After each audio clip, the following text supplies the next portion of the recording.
Praise the Lord, ஹல்லேலூயா. பிரியமானவர்களே, எர்பா சபைக்குழுவின் 32ஆம் ஆண்டு பரிசுத்த உபவாச பிரார்த்தனை சபைக்கூட்டத்திற்கு உங்கள் யாவரையும் நாங்கள் வருக நாங்கள் அன்போடு கூட அழைக்கிறோம். இப்பொழுதும் எர்பா சபைக்குழுவின் இந்த கூட்டத்திற்காக துவக்க ஜெபமாக நாம் தலைகளை தாழ்த்தி நாம் ஜெபிப்போம். பரலோக பிதாவே, நாங்கள் உம்மை ஸ்தோத்திரிக்கிறோம். பரிசுத்த ஆவியாரே, நாங்கள் உம்மை ஸ்தோத்திரிக்கிறோம். குமாரனாக இயேசு கிறிஸ்துவே, நாங்கள் உம்மை துதிக்கிறோம், உம்மை ஸ்தோத்திரிக்கிறோம். நல்ல ஆண்டவரே, நாளுக்காக நன்றி சொல்லுகிறோம். எர்பா சபைக்குழுவின் 32ஆம் ஆண்டு பரிசுத்த உபவாச பிரார்த்தனை சபை கூட்டத்துக்காக நான் நன்றி சொல்லுகிறோம். நாளில் நடக்கிறதான சபைக்கூடுகை கர்த்தர் ஆசீர்வதிப்பராக. உமது அன்புள்ள கருத்துக்குள்ளாக, உமது ஆசீர்வாதமுள்ள கருத்துக்குள்ளாக எங்களை தாழ்த்தி வெறுமையாக ஒப்புக் கொடுக்கிறோம். கர்த்தர் நாளில் உடைய சித்தம் நிறைவேறத்தக்கதாக உடைய திருவுள்ள சித்தத்திற்கு எங்களை தாழ்த்தி அர்ப்பணிக்கிறோம். நாளில் உடைய வார்த்தைகளை கொடுத்து எங்களை ஆசீர்வதிப்பராக. எல்லாவற்றுக்கும் மேலாக உடைய திருநாமத்தை உயர்த்தி மகிமைப்படுத்தி ஆசீர்வதித்துக் கொள்வீராக. இயேசு கிறிஸ்து நாமத்தில் வேண்டிக் கொள்கிறோம் பரலோக பிதாவே, ஆமேன். கர்த்தருக்கு ஸ்தோத்திரம். இப்பொழுதும் நாம் கர்த்தரை பாடி நாம் மகிமைப்படுத்துவோம். இப்பொழுதும் நாம் நமது பரலோக தேவனை பாடி துதிப்போம்.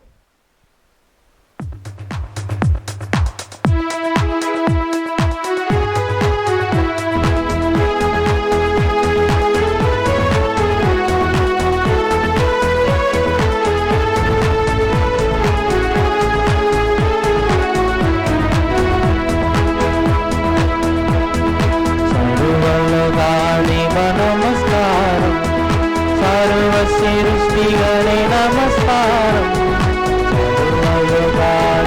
நமஸ்காரம் சர்வ சிருஷ்டிகளே நமஸ்காரம். கரைகடல் உயவா சகலமும் படைக்க ஜகபர பிதாவே நமஸ்காரம். கரைகடல் உயவா சகலமும் படைக்க ஜகபர பிதாவே நமஸ்காரம்.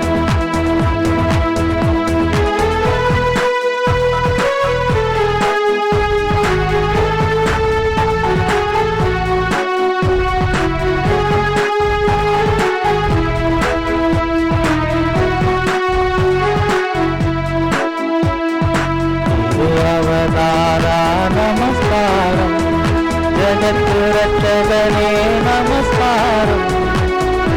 அவதாரா நமஸ்காரம் ஜகத்து ரட்சகனே நமஸ்காரம். தரணியில் மனுட உயிரடைந்தோங்க கருவினில் மாண்டோய் நமஸ்காரம். தரணியில் மனுட உயிரடைந்தோங்க கருவினில் மாண்டோய் நமஸ்காரம்.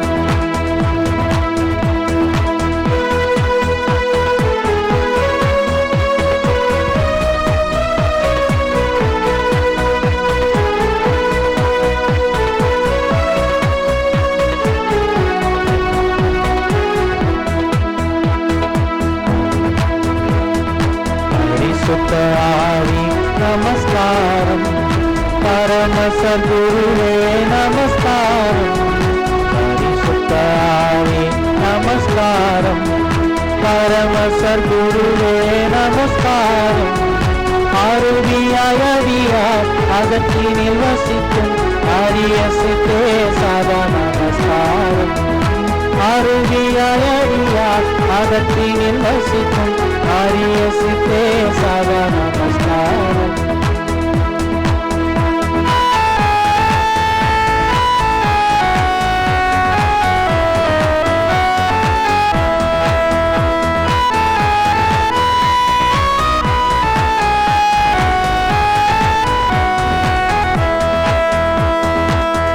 தொழிலோனே நமஸ்காரம், மூன்றிலொன்றோனே நமஸ்காரம். தொழிலோனே நமஸ்காரம், மூன்றிலொன்றோனே நமஸ்காரம். காத்தாதி காத்தா கருண சமுத்திர நித்யத்ரியேகா நமஸ்காரம். காத்தாதி காத்தா கருண சமுத்திர நித்யத்ரியேகா நமஸ்காரம். நமஸ்காரம் சர்வ சிருஷ்டிகளே நமஸ்காரம். கரைகடல் உயவான் சகலமும் படைத்த ஜகபர பிதாவே நமஸ்காரம். சகலமும் படைத்த தயவர பிதாவே நமஸ்காரம். நமது ஆண்டவராகிய இயேசு கிறிஸ்து சமாதான பிரபு. அவரே நமது சமாதான காரணர். அவரை போற்றி பாடுவோம்.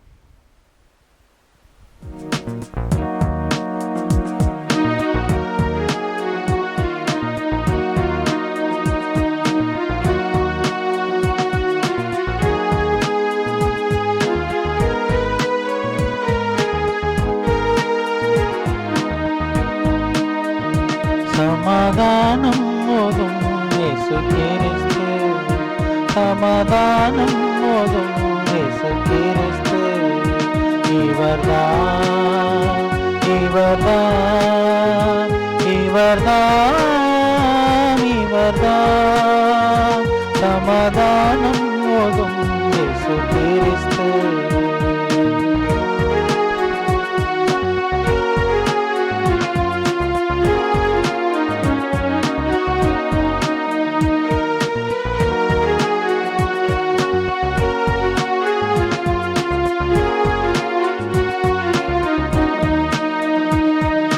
ஆதிநரர் செய்த தீதரவே, ஆதிநரர் செய்த தீதரவே, அருளானந்தமாய் அடியார் சொந்தமாய், அருளானந்தமாய் அடியார் சொந்தமாய். சமாதானம் போதும் இயேசு கிறிஸ்து, சமாதானம் போதும் இயேசு கிறிஸ்து.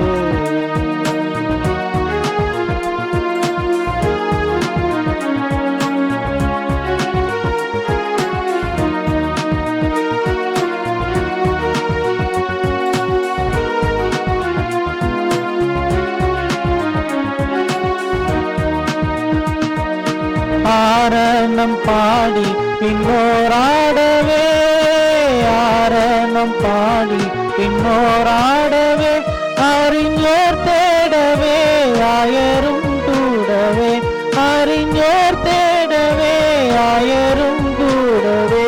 சமாதானம் போதும் இயேசு கிறிஸ்து.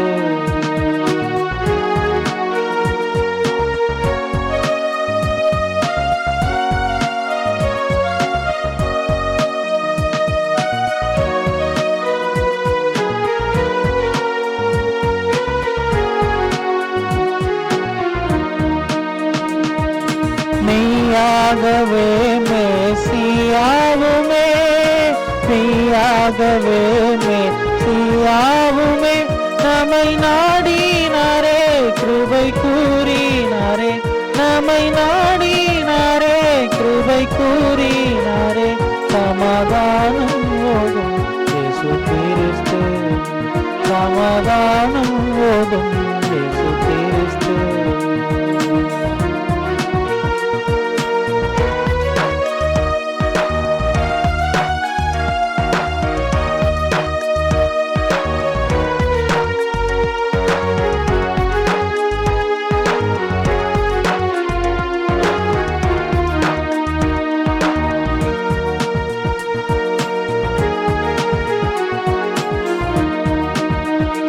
அருளானந்த மோட்ச வழி காட்டினாரே, ஆனந்த மோட்ச வழி காட்டினாரே, நிலை நாட்டினாரே முடி சூட்டினாரே, நிலை நாட்டினாரே முடி சூட்டினாரே. சமாதானம் போதும் இயேசு கிறிஸ்து, சமாதானம் போதும் இயேசு கிறிஸ்து. இவர்தான் இவர்தான் இவர்தான் இவர்தான் சமாதானம் போதும் இயேசு கிறிஸ்து.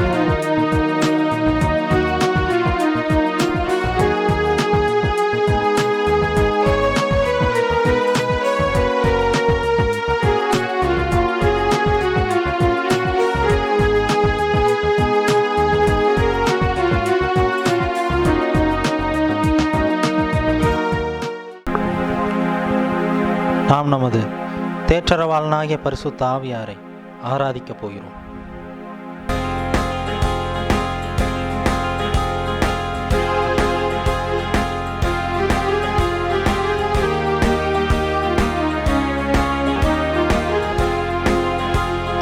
பரிசுத்த ஆவியே பக்தர்கள் துணையாளரே, பரிசுத்த ஆவியே பக்தர்கள் துணையாளரே, கூட இருப்பவரே என் குறைகள் தீர்ப்பவரே, கூட இருப்பவரே என் குறைகள் தீர்ப்பவரே, பரிசுத்த ஆவியே பக்தர்கள் துணையாளரே.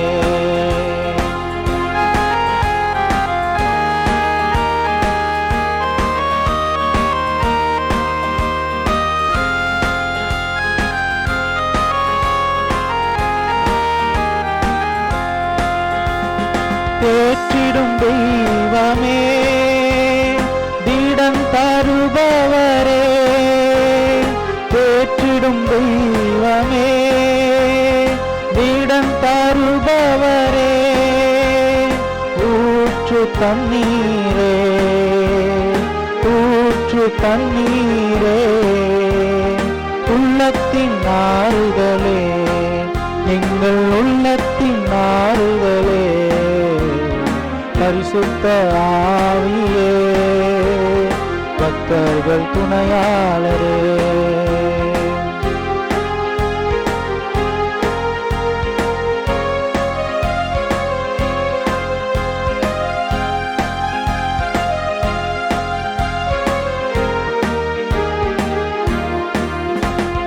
பயங்கள் நீக்கிவிட்டீ, பாவங்கள் போக்கிவிட்டீ, பயங்கள் நீக்கிவிட்டீ, பாவங்கள் போக்கிவிட்டீ, ஜெயமே உங்கரவா ஜெயமே உங்கரவா, தினம் ஜபமே உந்தயவா தினம் ஜபமே உந்தயவா, பரிசுத்த ஆவியே பக்தர்கள் துணையாளரே.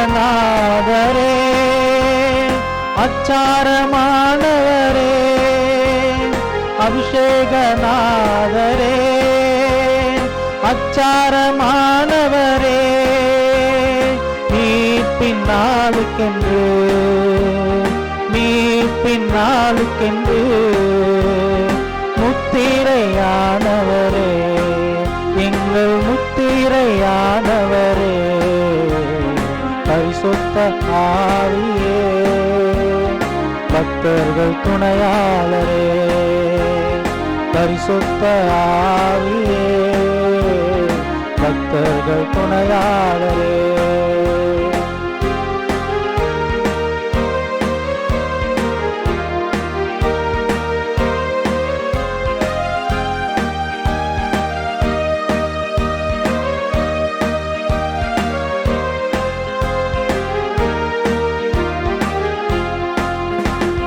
விடுதலை தருபவரே விண்ணப்பம் செய்பவரே, விடுதலை தருபவரே விண்ணப்பம் செய்பவரே, சாட்சியாய் நிறுத்துகிறீ சாட்சியாய் நிறுத்துகிறீ, சத்தியம் போதிக்கிறீ தினம் சத்தியம் போதிக்கிறீ, பரிசுத்த ஆவியே பக்தர்கள் துணையாளரே, பரிசுத்த ஆவியே பக்தர்கள் துணையாளரே, கூட இருப்பவரே என் குறைகள் தீர்ப்பவரே, கூட இருப்பவரே என் குறைகள் தீர்ப்பவரே, பரிசுத்த ஆவியே பக்தர்கள் துணையாளரே, பரிசுத்த ஆவியே, பக்தர்கள் துணையாளரே.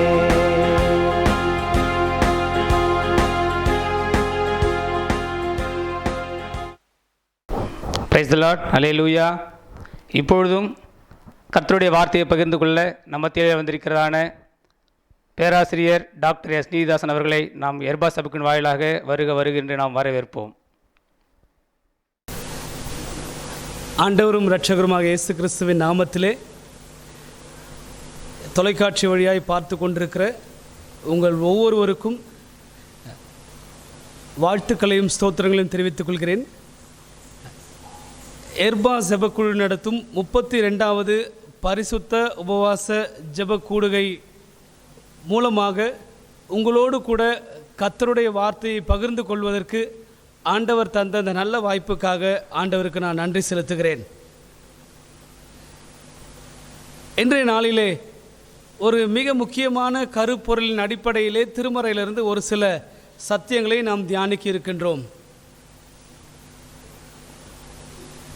திருச்சபையே நீ உலகிற்கு ஒளி. Oh church, you are the light of the world. திருச்சபையே நீதான் உலகிற்கு ஒளி. திருச்சபையாகிய உங்களையும் என்னையும் தான் ஆண்டவர் உலகிற்கு ஒளியாய் வைத்திருக்கிறார். திருச்சபை என்று சொன்னவுடன் நாம் எந்த சபை நிறுவனத்தை சார்ந்திருக்கிறோம் என்பதல்ல, திருச்சபை என்பது ஒவ்வொரு ஆண்டவருடைய பிள்ளையையும் குறிக்கும். திருச்சபை என்கிற ஒரு காரியத்தை நாம் தியானிக்கும் போது நம்மையும் மனதிலே வைத்து ஆண்டவர் நம் ஒவ்வொருவரையும் திருச்சபையாய் மாற்றி வைத்திருக்கிறார் என்கிற உணர்வோடு இந்த சத்தியங்களை நாம் தியானிக்க வேண்டும். திருச்சபையே நீ உலகிற்கு ஒளி. வேதத்தில் எப்பொழுதுமே நாம் பார்க்கும்போது உலகிற்கும் சபைக்கும் ஆண்டவர் ஒரு தொடர்பை வைத்திருக்கிறதை நாம் பார்க்க முடியும். There is always a connection between church and the world. மிகப்பெரிய தேவ மனிதனாகிய இவன் ராபர்ட்ஸ் அவர்கள் சொன்ன ஒரு காரியம், Lord bend the church and bless the world. ஆண்டவரே திருச்சபையை முடக்கி தேசத்தை ஆசீர்வதியும். அல்லது திருச்சபை எப்பொழுதெல்லாம் தனது முழங்காலை முடக்குகிறதோ அப்பொழுது தேவன் உலகத்தை ஆசீர்வதிப்பார் என்கிற அந்த ஒரு அர்த்தத்திலே சொன்னதை நாம் பார்க்கிறோம். வேத புஸ்தகத்திலும் 2 நாளாகமத்தின் புஸ்தகம் 7ஆம் அதிகாரம் 14ஆம் வசனம் நமக்கு அறிந்த ஒரு வசனம். உலகத்தின் அல்லது தேசத்தின் ஷேமம் அல்லது தேசத்தின் ஆசீர்வாதம் திருச்சபையிலே தான் இருக்கிறது என்பதை நாம் அறிந்து கொள்ளுகிறோம். மத்தேயு 5ஆம் அதிகாரம் 16ஆம் வசனத்திலே வாசிக்கிறோம், திருச்சபைதான் உலகிற்கு முன்மாதிரி, திருச்சபைதான் உலகிற்கு வழிகாட்டி என்று சொல்லி வாசிக்கிறோம்.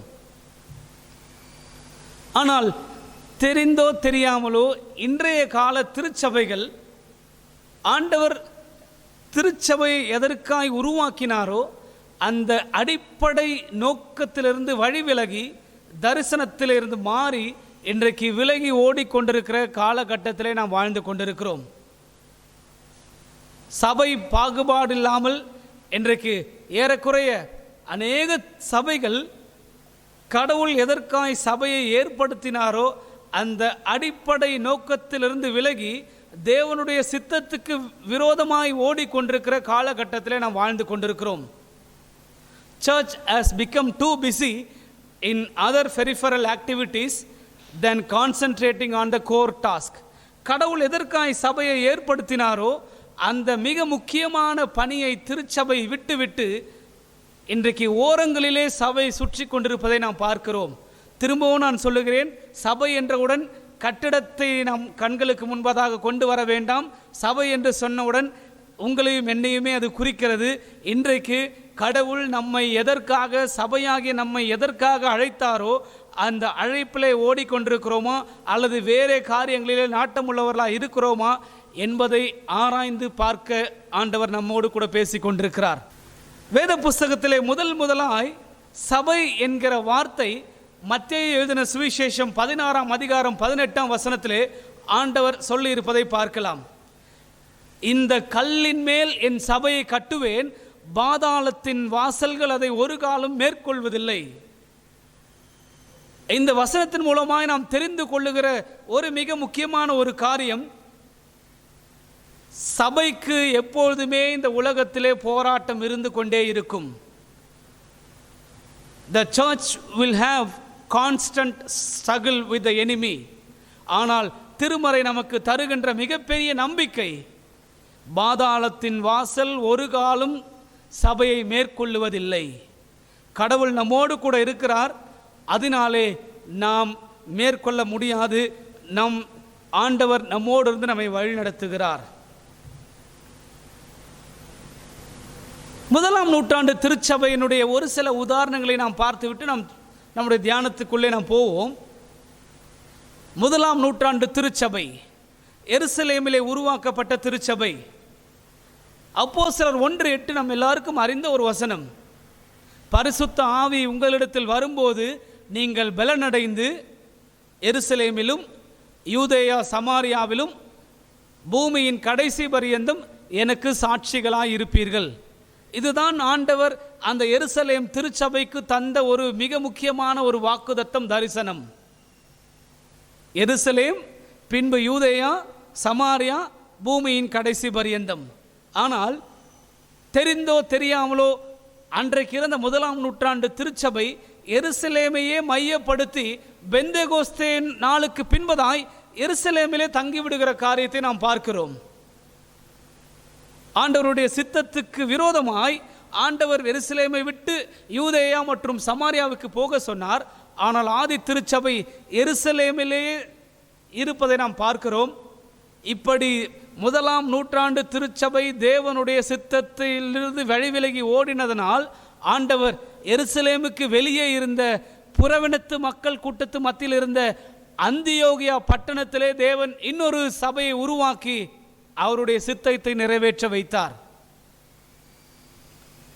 அப்போஸ்தலர் 11ஆம் அதிகாரம் 26ஆம் வசனத்திலும் அப்போஸ்தலர் 13ஆம் அதிகாரம் 1 வசனத்திலும் இந்த சத்தியங்களை நாம் அறிந்து கொள்ள முடியும். ஏன் ஆண்டவர் சபையை குறித்து மிகுந்த கரிசனை உள்ளவராய் இருக்கிறார்? Why Lord is much concerned about the church? அப்போஸ்தலர் 20ஆம் அதிகாரம் 28ஆம் வசனத்தில் நாம் வாசிக்கிறோம், அவர் இரத்தம் சிந்தி சம்பாதித்த மீட்ட திருச்சபை. கிறிஸ்து தனது இரத்தத்தை விலைக்கிரியமாய் செலுத்தி திருச்சபையை மீட்டார் அல்லது வாங்கினார் என்று சொல்லி நாம் வாசிக்கிறோம். எபேசியர் 1ஆம் அதிகாரம் 7ஆம் வசனம், எபிரேயர் 9ஆம் அதிகாரம் 12ஆம் வசனத்தை நாம் வாசிக்கும் போது தனது சொந்த இரத்தத்தை சிந்தி நம்மை எல்லாம் மீட்கும்படியாக அவர் அப்படியானார் என்று சொல்லி நாம் வாசிக்கிறோம். அப்போஸ்தலனாகிய லூக்கா 11ஆம் அதிகாரம் 35ஆம் வசனத்திலே உங்களில் உள்ள வெளிச்சம் இருளாகாதபடிக்கு எச்சரிக்கையாயிருங்கள் என்று சொல்லி அன்றைக்கு எச்சரித்தார். திருச்சபையே, நீதான் உலகிற்கு ஒளி. Oh church, you are the light of the world. சகரியாவின் புஸ்தகம் 13ஆம் அதிகாரம் 6ஆம் வசனம், தீர்க்கனாகிய சகரியா விதமாய் புலம்புவதை நாம் பார்க்கலாம். கிறிஸ்து சபையாகிய தன் நண்பர்கள் வீட்டிலே காயப்பட்டார் என்று அங்கே சொல்லுவதை நாம் பார்க்கிறோம். இதைத்தான் அப்போஸ்தலனாகிய பேதுரு தனது வயதான காலத்திலே தன்னுடைய நிருபத்தில் எழுதும்போது 1 பேதுரு 4ஆம் அதிகாரம் 17ஆம் வசனம், நியாய தீர்ப்பு சபையிலே இருந்து ஆரம்பிக்கும் என்று சொல்லியிருப்பதை நாம் பார்க்கலாம். ஏன் இவ்வளவு காரியம் என்று சொன்னால், கிறிஸ்து ரத்தம் சிந்தி மீட்டெடுத்த திருச்சபை அல்லது கிறிஸ்து விலைக்கிரயம் கொடுத்து மீட்டெடுத்த திருச்சபை.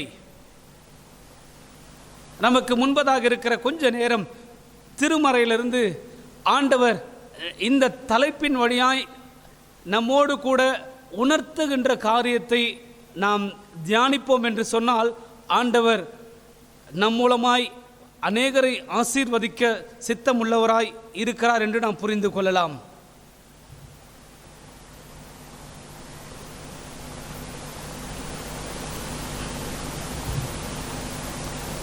O church, you are the light of the world.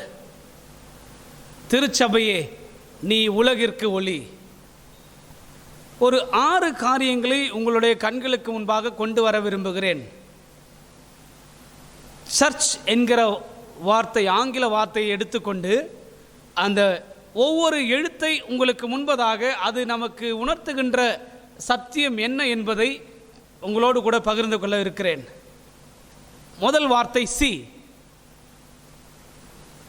Search என்கிற வார்த்தையில் இருக்கிற 6 எழுத்துக்கள் C. Christ is the head of the church. கிறிஸ்து தான் திருச்சபைக்கு தலைவராய் இருக்கிறார். Christ is the head of the church. இரண்டாவது H. Holy scripture is the authority of the church. திருமறைதான் திருச்சபையின் அதிகாரம். திருமறைதான் திருச்சபையின் அதிகாரம். Holy Spirit is the author of the scripture. பரிசுத்த ஆவியானவர் தான் பரிசுத்த வேதாகமத்தின் ஆசிரியர். Holiness is the calling of the church. பரிசுத்தமே திருச்சபையின் அழைப்பு. இது இரண்டாவது காரியம். மூன்றாவது காரியம் you. Unity is the character of the church. ஒற்றுமை அல்லது ஐக்கியமே திருச்சபையின் மேலான பண்பு. ஐக்கியமாக இருப்பது, ஒன்றாக இருப்பது தான் திருச்சபையின் மேலான பண்பு. R. Reviving and reaching is the main vocation of the church. உயிர்மீட்சி பணியும் நற்செய்தி அறிவித்தலுமே திருச்சபையின் அதிமுக்கிய திருப்பணி. C. Charity is the lifestyle of the church. தான தர்மமே திருச்சபையின் வாழ்க்கை முறை. தான தர்மமே திருச்சபையின் வாழ்க்கை முறை. H. Helping the believer to become a priest is the breath of the church. Helping the believer to become a priest is the breath of the church. இறை மக்களை ஆசாரியர்களாய் உருமாற்றுவதே திருச்சபையின் உயிர் மூச்சு. இறை மக்களை ஆசாரியர்களாய் உருமாற்றுவதே திருச்சபையின் உயிர் மூச்சு. இந்த 6 காரியங்களை நாம் விரைவாக திருமறையின் வெளிச்சத்திலே நாம் பார்க்க இருக்கின்றோம். முதல் காரியம், Christ is the head of the church. கிறிஸ்து தான் திருச்சபையின் தலைவர். கிறிஸ்து தான் திருச்சபைக்கு தலைவராக இருக்கிறார். இதனால்தான் திருச்சபை கூடி வரும்போதெல்லாம் அப்போஸ்தல விசுவாச பிரமாணம் அல்லது நிசேயா விசுவாச பிரமாணம் என்று ஆதி திருச்சபை எப்பொழுதெல்லாம் கூடி வந்ததோ இந்த விசுவாச பிரமாணத்தை அறிக்கை செய்து கிறிஸ்துதான் திருச்சபைக்கு தலையாய் இருக்கிறார் என்பதை உறுதிப்படுத்தி கொண்டே இருந்தது.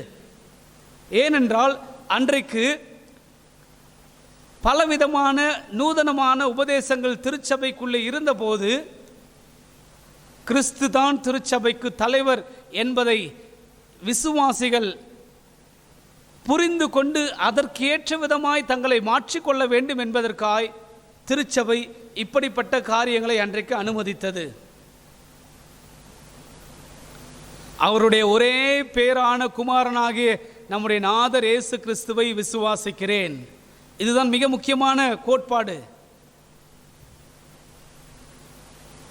நிசேய விசுவாச பிரமாணத்தின் மிக முக்கியமான வார்த்தை, ஒரே கர்த்தருமாய் தேவனுடைய ஒரே பேரான குமாரனுமாய் இருக்கிற இயேசு கிறிஸ்துவை விசுவாசிக்கிறேன்.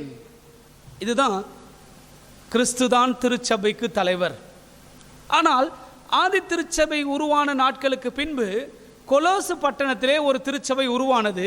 இந்த கொலோசு பட்டணம் என்பது ஏறக்குறைய எபேசு பட்டணத்திலிருந்து 100 மைல் தொலைவில் இருக்கின்ற ஒரு பட்டணம்.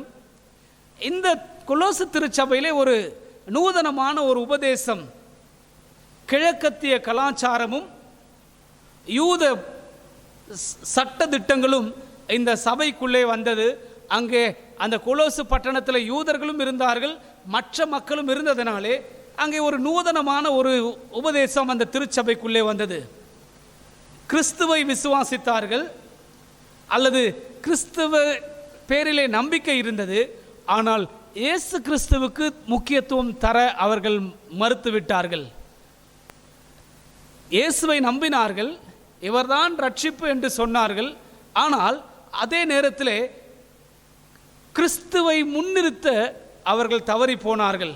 அங்கே இருந்த கள்ள உபதேசர்கள் அல்லது கள்ள தீர்க்கதரிசிகள் இப்படிப்பட்ட தாறுமாறான உபதேசங்களை போதித்து கிறிஸ்துவும் ஒருவர் என்கிற நிலைமைக்கு அந்த திருச்சபையாரை மாற்றின போது அவர்களுக்கு புரிய வைப்பதற்காய் எழுதப்பட்ட கடிதம்தான் அப்போஸ்தலனாகிய பவுல் கொலோசு திருச்சபையாருக்கு எழுதுகின்ற கடிதம். அந்த கடிதத்தினுடைய முதல் அதிகாரத்திலிருந்து தொடர்ந்து பவுல் அவர்களுக்கு கற்றுக் கொடுக்கிற காரியங்களை நீங்கள் பார்ப்பீர்கள் என்று சொன்னால், 1ஆம் அதிகாரம், கொலோசியர் 1ஆம் அதிகாரம் 13-14 வசனங்கள், கிரைஸ்ட் இஸ் த சேவியர், கிறிஸ்துதான் ரட்சகர். 1ஆம் அதிகாரம் 15ஆம் வசனம், Christ is the image of the invisible God, அதரிசனமான கடவுளுடைய சொரூபம் அல்லது பார்க்கிற காரியம்தான் கிறிஸ்து என்று சொல்லி கிறிஸ்துவை அங்கே மையப்படுத்தினார். கொலோசியர் 1ஆம் அதிகாரம் 16ஆம் வசனம், all things were created through him and for him, அவர் மூலமாய் அவருக்காக எல்லாமே சிருஷ்டிக்கப்பட்டது. கிறிஸ்துவை மையப்படுத்துகிறார். 1ஆம் அதிகாரம் 18ஆம் வசனம், கிறிஸ்து தான் திருச்சபைக்கு தலையாக இருக்கிறார். Christ is the head of the church. அந்த அதிகாரத்தை முடிக்கும் போது 1ஆம் அதிகாரம் 28ஆம் வசனம், கிறிஸ்துவையே நாங்கள் போதிக்கிறோம் என்று சொல்லி திருச்சபைக்கு தலைவர் கிறிஸ்துதான் என்பதை பவுல் திரும்ப திரும்ப உணர்த்தி சொல்லுவதை நாம் பார்க்கிறோம். ஏன் இப்படிப்பட்ட ஒரு காரியம்? ஒரு 2-3 உதாரணங்களை நான் உங்களுக்கு முன்பதாக வேகமாய் வைக்க விரும்புகிறேன். முதலாவது உதாரணம், வெண்கல சர்ப்பம். வெண்கல சர்ப்பம் மோசேயினால் ஆண்டவர் சொல்லி உருவாக்கின ஒரு வெண்கல சர்ப்பம். அங்கே வனாந்திரத்திலே அவர்கள் போய்கொண்டிருந்த போது உணவின்றி தண்ணீரின்றி அவர்கள் முறுமுறுத்த காரணத்தினாலே ஆண்டவர் கொள்ளிவாய் சர்ப்பங்களை அனுப்பி அந்த கொள்ளிவாய் சர்ப்பங்கள் ஜனங்களை கடித்தது, அநேகர் இறந்தார்கள். அப்பொழுது மக்கள் மோசேயினிடத்தில் வந்து, தெரியாமல் நாங்கள் தவறு செய்து விட்டோம், எங்களை மன்னித்து விடுங்கள், ஆண்டவரிடத்தில் வேண்டிக் கொள்ளுங்கள் என்று கேட்டபொழுது மோசே செய்த காரியம், ஆண்டவரிடத்தில் ஜெபிக்கிறார். ஆண்டவர் சொன்ன ஒரு காரியம், ஒரு கொம்பை செய்து ஒரு வெண்கல சர்ப்பத்தை அதிலே மாட்டி அதை உயர்த்தி தூக்கி காண்பிக்கும் போது அந்த வெண்கல சர்ப்பத்தை நோக்கி பார்த்தவர்கள் பிழைத்து கொள்வார்கள். என்னாகமத்தின் புஸ்தகம் 21ஆம் அதிகாரத்திலே இந்த விஷயம் சொல்லப்பட்டிருக்கிறது. இது ஆண்டவருக்காக அல்லது ஆண்டவரால் சொல்லப்பட்டு செய்யப்பட்ட ஒரு காரியம். வெண்கல சர்ப்பம் அன்றைக்கு ஜீவன் பிழைத்து கொள்வதற்காய் ஆண்டவர் உருவாக்க சொன்னதுதான் வெண்கல சர்ப்பம். ஆனால் நீங்கள் நடந்த காரியத்தை பார்ப்பீர்கள் என்று சொன்னால், ராஜாக்களின் காலத்திலே நடக்கிற ஒரு விஷயத்தை நான் உங்களுடைய கண்களுக்கு முன்பாக கொண்டு வருகிறேன். 2 ராஜாக்கள் 18ஆம் அதிகாரத்திலே நீங்கள் வாசிப்பீர்கள் என்று சொன்னால், அங்கே 29 வயது நிறந்த எசேக்கியா ராஜாவாய் அங்கே வருகிறார். தன் தகப்பனாகிய தாவீதின்படி நேர்மையாய் செய்கிறார். அவர் மேடைகளையும் தோப்புகளையும் விக்கிரகங்களையும் அவர் உடைத்து போடுகிறார். அப்படி போடும்போது மோசேயினால் உருவாக்கப்பட்ட வெண்கல சர்ப்பமும் அங்கே இருக்கிறது. அந்த நாள் வரைக்கும் இஸ்ரவேலர்கள் அதற்கு தூபம் காட்டி வந்தார்கள். அதை நெகுஸ்தான் என்று சொல்லி அதற்கு தூபம் காட்டி வந்தார்கள். அந்த வெண்கல சர்ப்பத்தை ஒரு விக்கிரகமாய் மாற்றி விட்டிருந்தார்கள். எசேக்கியா அதை பார்த்து அந்த வெண்கல சர்ப்பத்தை சுக்கு நூறாய் உடைத்து போட்டார் என்று சொல்லி வாசிக்கிறோம். ஒரு காலத்திலே கடவுள் சொல்லிதான் அதை செய்ய நேர்ந்தது. ஆனால் நாளடைவிலே அந்த வெண்கல சர்ப்பம் விக்கிரகமாய் மாறி போனது. கடவுளுக்கு நிகர் வேறு யாரும் இல்லை. கிறிஸ்துதான் திருச்சபைக்கு தலைவர். ஏறக்குறைய 1000 ஆண்டுகள் கழித்து எசேக்கியா என்கிற தேவ மனிதனை கொண்டு ஆண்டவர் உணர்த்தின மிகப்பெரிய சத்தியம். சரி, புதிய ஏற்பாட்டு காலத்துக்குள்ளே வரும் என்று சொன்னால், யூதர்களுடைய வாழ்க்கை எருசலேம் தேவாலயத்தை மையப்படுத்தியே இருந்தது. தேவாலயம் இல்லாமல் எதுவுமே செய்ய மாட்டார்கள். பலிகள், காணிக்கைகள், தேவாலயத்தை சார்ந்தே அவர்கள் வாழ்க்கை இருந்தது. எதற்கெடுத்தாலும் தேவாலயம் தேவாலயம் தேவாலயம் என்று ஓடினார்கள். ஒரு காலகட்டத்திலே இயேசு கிறிஸ்துவிடத்திலே வந்து, ஆண்டவரே இந்த ஆலயத்தினுடைய அழகை பார்த்தீர்களா என்று சொல்லி ஆண்டவருக்கே ஆலயத்தினுடைய வேலைப்பாடுகளை காட்டி தேவாலயத்தின் புகழை அவர்களுக்கு சொல்லுகிற அளவுக்கு அவருடைய வாழ்க்கை தேவாலயத்தை சார்ந்தே இருந்தது. மத்தேயு 12ஆம் அதிகாரம் 6ஆம் வசனத்திலே வாசிக்கிறோம். ஆண்டவர் சொன்ன ஒரு காரியம், தேவாலயத்திலும் பெரியவர் ஒருவர் இங்கே இருக்கிறார். தேவாலயத்தை உயர்த்தி பிடித்தார்களே ஒழிய தேவாலயத்தின் கடவுளை உயர்த்தி பிடிக்க அன்றைக்கு யூத சமுதாயம் தவறிவிட்டது. இன்றைக்கு ஏறக்குறைய அதே நிலைமைதான் இன்றைக்கு கிறிஸ்தவர்களாகிய நீங்களும் நானும் செய்து கொண்டிருக்கிறோம். ஆலயம் ஆலயம் ஆலயம் என்று சொல்லி ஆலயத்தை மேன்மை பாராட்டி கொண்டிருக்கிறோம். சபை சபை சபை என்று சொல்லி சபையை மேன்மை பாராட்டி கொண்டிருக்கிறோமே ஒழிய சபைக்கு தலைவராய் கிறிஸ்துவை நாம் எங்கே வைத்திருக்கிறோம் என்பதை ஆராய்ந்து பார்க்க ஆண்டவர் நம்மோடு கூட பேசிக் கொண்டிருக்கிறார். தேவாலயத்திலும் பெரியவர் நம்மோடு கூட இருக்கிறார். ஆண்டவர் சொன்னபடி இந்த தேவாலயம் AD 70ஆம் ஆண்டு, கிறிஸ்துவுக்கு பின் 70ஆம் ஆண்டு தரைமட்டமாய் மாற்றப்பட்டது. கடவுளுக்கு நிகராய் சர்ப்பத்தை வைத்தாலும், கடவுளுக்கு நிகராய் தேவாலயத்தை வைத்தாலும் கடவுள் ஒரு காலம் அதை அங்கீகரிப்பதில்லை. Nothing can substitute God. இன்னொரு மிக முக்கியமான ஒரு காரியத்தை அறிந்து கொள்ள வேண்டும். அப்போஸ்தலர் 12ஆம் அதிகாரத்திலே ஏரோது தன்னை கடவுளுக்கு நிகராய் உயர்த்தி கொண்ட போது, அல்லது ஜனங்கள் ஏரோது பேசுகிறதை கேட்டு இது கடவுளுடைய வார்த்தை அல்லவா என்று சொல்லி, கடவுள் சத்தம் அல்லவா என்று சொல்லி அவர்கள் பேசின போது வேதம் சொல்லுகிறது, கர்த்தர் ஏரோதை அடித்தார் என்று சொல்லி. நாம் இதன் மூலமாய் அறிந்து கொள்ளுகிற ஒரு மிக மிக முக்கியமான ஒரு காரியம் என்ன என்று சொன்னால், வெண்கல சர்ப்பமோ அல்லது உன்னதமாகிய தேவாலயமோ அல்லது ஏரோது போன்ற ராஜாவோ கடவுளுக்கு நிகராய் நாம் வைக்கும்போது கடவுள் அதிலே பிரியப்படுவதில்லை. ஆண்டவர் அதை இல்லாமல் மாற்றுகிறார். No object or image can replace God. He is a jealous God. அவர் பக்தி வைராக்கியம் உள்ள கடவுள். தனது மகிமையை வேறு ஒருவருக்கும் கொடுக்காத கடவுள். கிறிஸ்துவின் மூலமாக மட்டுமே ரட்சிப்பு. கிறிஸ்துதான் திருச்சபைக்கு தலைவர். ஒரு சில நேரங்களில் இன்றைக்கும் நம்மையும் அறியாமல் நாம் சபைகளுக்கு முக்கியத்துவம் தந்து, அல்லது நம்மை ஆளுகின்ற திருச்சபை தலைவர்களுக்கு முக்கியத்துவம் தந்து, அல்லது வேறு ஏதோ ஒரு பொருளுக்கு முக்கியத்துவம் தந்து திருச்சபையின் தலைவராம் கிறிஸ்துவை ஓரம் தள்ளும்போது ஆண்டவருடைய கோபம் நமக்கு நேராய் வரும் என்று திருமறை சொல்லுகிறது. முழு பழைய ஏற்பாடு சொல்லுகிற காரியம், no other God except me. என்னை அன்றி வேறே கடவுள் உனக்கு உண்டாயிருக்க வேண்டாம். இதுதான் பழைய ஏற்பாடு.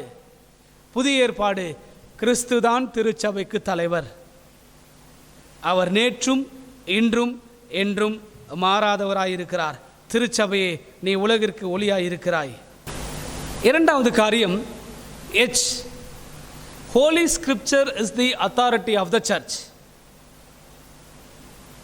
திருமறைதான் திருச்சபையின் அதிகாரம். Holy spirit is the author of the scripture. தூய ஆவியானவர் அல்லது பரிசுத்த ஆவியானவர் தான் பரிசுத்த வேதாகமத்தின் ஆசிரியர். Holiness is the calling of the church. பரிசுத்தமே திருச்சபையின் அழைப்பு. யோவான் 1 அதிகாரம் 1 வசனத்தில் வாசிக்கிறோம், ஆதியிலே வார்த்தை இருந்தது, அந்த வார்த்தை தேவனிடத்தில் இருந்தது, அந்த வார்த்தை தேவனாய் இருந்தது. ஆதியிலே வார்த்தை இருந்தது, ஆதியிலே திருச்சபை இல்லை, ஆதியிலே வார்த்தை தான் இருந்தது. வார்த்தை தான் திருச்சபைக்கு அதிகாரமாக இருக்க வேண்டுமே ஒழிய திருச்சபை வார்த்தையை கட்டுப்படுத்தக்கூடாது. நாம் அறிந்து கொள்ள வேண்டிய மிக மிக முக்கியமான ஒரு சத்தியம், திருமறைதான் திருச்சபையின் அதிகாரமாக இருக்க வேண்டும், அல்லது திருமறைதான் நம்மை நடத்த வேண்டுமே ஒழிய நாம் வார்த்தையை தவறுதலாய் பயன்படுத்தக்கூடாது. இதை நாம் சரியாக புரிந்து கொள்ளாவிட்டால் அநேக நேரங்களிலே குழப்பமான சூழ்நிலைகளுக்குள்ளே கொண்டு போய்விடும். யோவான் 16 அதிகாரம் 13 வசனத்திலே வாசிக்கிறோம்,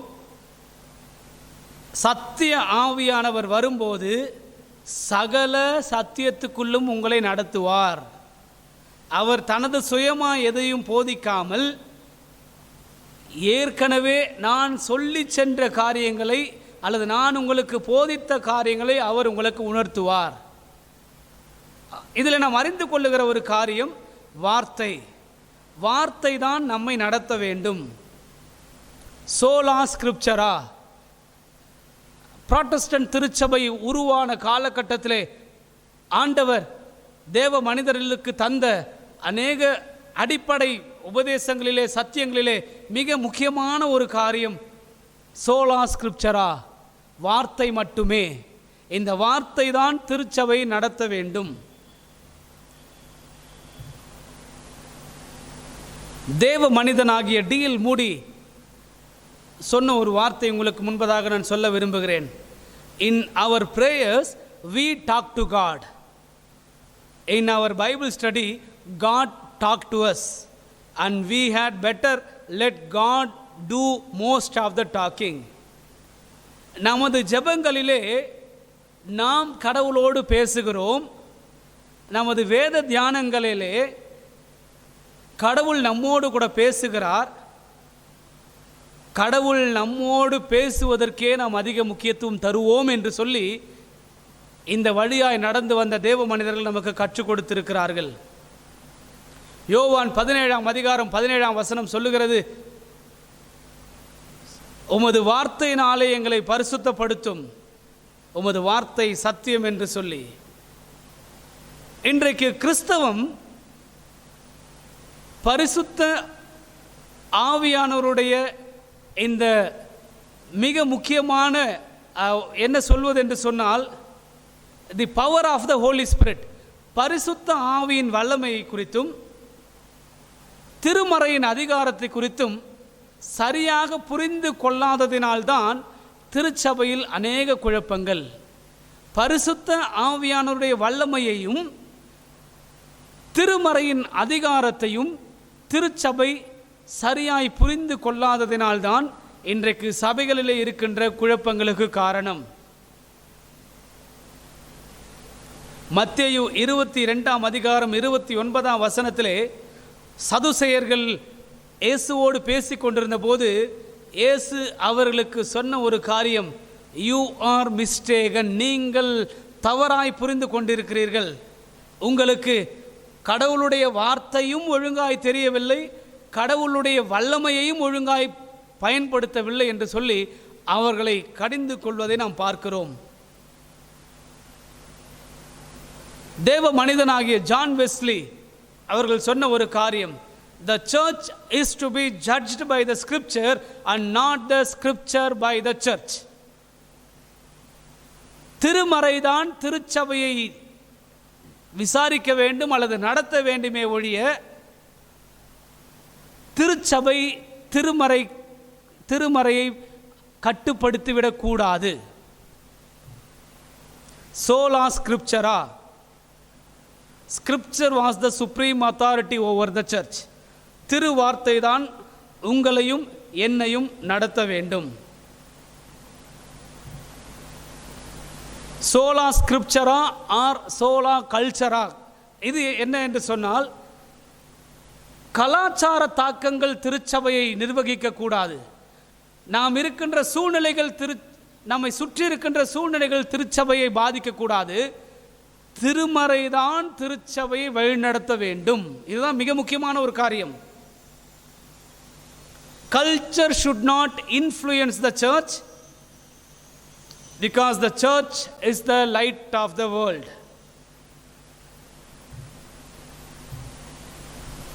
நாம் அறிந்து கொள்ள வேண்டிய மிக மிக முக்கியமான ஒரு சத்தியம்,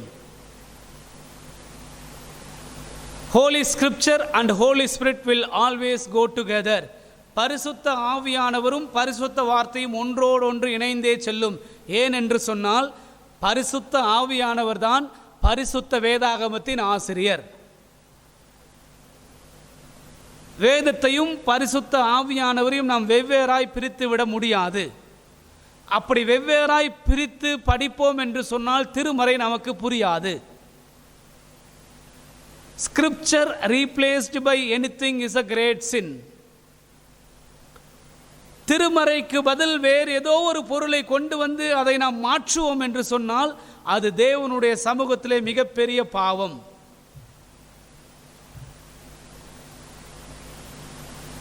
ஒரு உதாரணத்தை மட்டும் நான் சொல்லி வேகமாய் கடந்து போக விரும்புகிறேன். இயேசு கிறிஸ்து இந்த பூமியிலே திருப்பணியை ஆரம்பித்த போது வனாந்தரத்திலே பிசாசோடு அவர் பேச வேண்டிய ஒரு சூழ்நிலை வந்தது. சோதனைக்காரன் அவரிடத்திலே வந்தான். அவர் உபவாசத்தை முடித்து சோர்வாய் இருக்கிற ஒரு சூழ்நிலை. சோதனைக்காரன் இயேசுவினிடத்திலே சொன்ன ஒரு காரியம், நீர் தேவனுடைய குமாரனானால் இந்த கல்லுகளை அப்பமாய் மாற்றி என்ன பண்ணுங்க, உண்ணலாமே என்று சொன்னபோது இயேசு சொன்ன காரியம், மனிதன் அப்பத்தினால் மாத்திரமல்ல தேவனுடைய வாயிலிருந்து புறப்படுகிற வார்த்தையினாலே பிழைப்பான் என்று எழுதியிருக்கிறதே என்று சொல்லி எழுதப்பட்ட திருமறையை அவனுக்கு காண்பித்தார். உபாகமத்தின் புஸ்தகம் 8ஆம் அதிகாரம் 3ஆம் வசனத்திலே இருந்த இந்த வார்த்தையை பிசாசுக்கு காண்பித்தார். பிசாசு இயேசுவை எப்படியாவது தன்னுடைய வலையிலே வீழ்த்திவிட வேண்டும் அல்லது அவரை தோல்வியுற செய்துவிட வேண்டும் என்று சொல்லி எத்தனைத்த போது ஆண்டவர் வார்த்தையை கொண்டு அவனுக்கு பதில் தந்தார். இதில் இன்னொரு காரியத்தை நாம் புரிந்து கொள்ள வேண்டும். Misusing or abusing the divine powers for our personal gain is against the will of God, is a great sin. தேவனுடைய கிருபை வரங்களை அல்லது பரிசுத்த ஆவியானுடைய இந்த வல்லமையை தவறுதலாக நாம் பயன்படுத்துவோம், நமது சுயலாபங்களுக்காய் பயன்படுத்துவோம் என்று சொன்னால் இது ஆண்டவருடைய சித்தத்துக்கு விரோதமான காரியம். இது மிகப்பெரிய பாவம். சரி, பின்பு பிசாசு மறுபடியும் இயேசு கிறிஸ்துவை சோதிப்பதற்காக தேவாலயத்தின் உச்சியிலே கொண்டு சென்று, நீர் தேவனுடைய குமாரனானால் நீர் தாழ குதியும், தூதர்கள் உம்மை தங்களுடைய கரங்களிலே ஏந்தி கொள்வார்கள் என்று சொல்லி இயேசு வார்த்தையை சொன்னதினாலே பிசாசும் அதே எழுதப்பட்ட தேவனுடைய வார்த்தையின் மூலமாக இயேசுவை மீண்டும் சோதிக்கிறதை நாம் பார்க்கலாம்.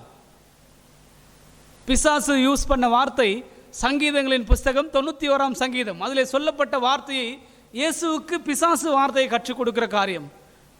நிறைய நேரத்தில் நாம் அறிந்து கொள்ள வேண்டிய ஒரு சத்தியம், பிசாசுக்கும் வேத வார்த்தைகள் தெரியும். நம்மளோட அதிகமாய் வார்த்தைகளை தெரிந்தவன் அவன்.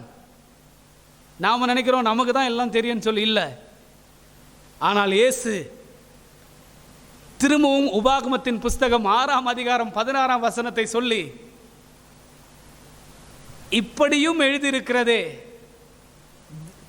தேவனுடைய நாமத்தை வீணிலே வழங்காதிருப்பாயாக என்று எழுதியிருக்கிறதே என்று சொல்லி மீண்டும் வார்த்தையை வைத்து பிசாசோடு ஆண்டவர் சொன்னதை நாம் பார்க்கலாம்.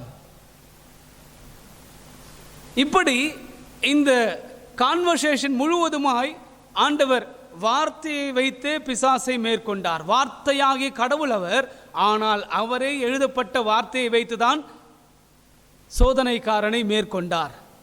அதனால தான் நான் முதல்ல சொன்னேன், திருமறைதான் திருச்சபையை நடத்த வேண்டும், திருமறைதான் நம்மை நடத்த வேண்டும்.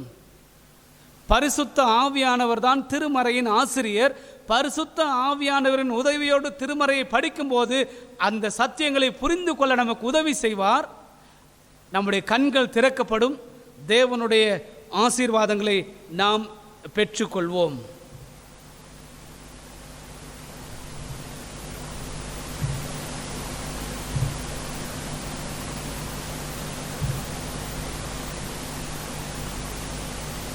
எனக்கு அன்பான கர்த்தருடைய பிள்ளைகளே, இன்றைக்கு திருமறை நம்முடைய வாழ்க்கையிலே எங்கே இருக்கிறது என்று சொல்லி நம்மை நாமே ஆராய்ந்து பார்க்க வேண்டும். நீங்களும் நானும் நடமாடும் ஆலயங்களாய் இருக்கிறோம். இந்த ஆலயத்திலே இந்த திருமறை எங்கே இருக்கிறது? வார்த்தை எங்கே இருக்கிறது? பழைய ஏற்பாட்டிலே ராஜாக்கள் காலத்திலே திருமறை தேவாலயத்திலே தான் துறைந்து போனது. இன்றைக்கும் திருமறை நடமாடும் ஆலயங்களாகி நம்முடைய வாழ்க்கையிலே தொலைந்து போயிருக்கும் என்று சொன்னால், கண்டெடுக்கப்பட்டு அந்த திருமறைக்கு நாம் கீழ்ப்படியும் போது நம்மையும் நம் குடும்பத்தையும் நம் சபையையும் ஆண்டவர் நடத்த சித்தமுள்ளவராயிருக்கிறார். Commandments of the God are not the constitution of the church. Promises of God are not the principles of the world. Bible and not the bylaws. திருமறைதான் நம்மை நடத்த வேண்டும். திருமறைதான் திருச்சபையின் அதிகாரம். இன்றைக்கு நம்முடைய நிலைமை என்ன என்று சொல்லி நம்மை நாமே ஆராய்ந்து பார்க்க வேண்டும். யோவான் 8:32 நாம் வாசிக்கிறோம், சத்தியத்தையும் அறிவீர்கள், சத்தியம் உங்களை விடுதலையாக்கும். சத்தியம்தான் நம்மை விடுதலையாக்க வேண்டும். சத்தியத்தை நாம் அறிந்து கொள்ளும்போது, சத்தியத்தின்படி நாம் நடக்கும்போது, அந்த திருமறை சத்தியம் நம்மை விடுதலையாக்கி நம்மை நடத்தும். Holiness is the calling of the church. பரிசுத்தமே திருச்சபையின் அழைப்பு. பரிசுத்தமே திருச்சபையின் அழைப்பு. பழைய ஏற்பாட்டிலும் சரி, புதிய ஏற்பாட்டிலும் சரி, ஆண்டவர் பரிசுத்தத்தை காம்ப்ரமைஸ் பண்ணுவதிலே பிரியப்படுபவர் அல்ல. லேவியராகமத்தின் புஸ்தகம் 19:2 ஆண்டவர் சொன்ன ஒரு காரியம், நான் பரிசுத்தர், ஆகையால் நீங்களும் பரிசுத்தராயிருங்கள். ஏசாயா 6 வாசிக்கிறோம், சேராபீன்கள் ஒருவரை ஒருவர் நோக்கி பரிசுத்தர் பரிசுத்தர் பரிசுத்தர், சேனைகளின் கர்த்தர் பரிசுத்தர் என்று அவரை துதித்துக் கொண்டிருந்ததை நாம் பார்க்கிறோம். சகரியாவின் புஸ்தகம் 14 நாம் பார்க்கிறோம், குதிரைகளுடைய மணிகளிலே கர்த்தருக்கு பரிசுத்தம் என்று எழுதப்பட்டிருக்கும், ஆலயத்தில் இருக்கிற பாத்திரங்களிலே கர்த்தருக்கு பரிசுத்தம் என்று எழுதப்பட்டிருக்கும். குதிரை மணி எதை குறிக்கிறது என்று சொன்னால், அல்லது குதிரை எதை குறிக்கிறது என்று சொன்னால், நாம் உலகத்துக்குள்ளே போகும்போதும் கர்த்தருக்கு பரிசுத்தமாக இருக்க வேண்டும்.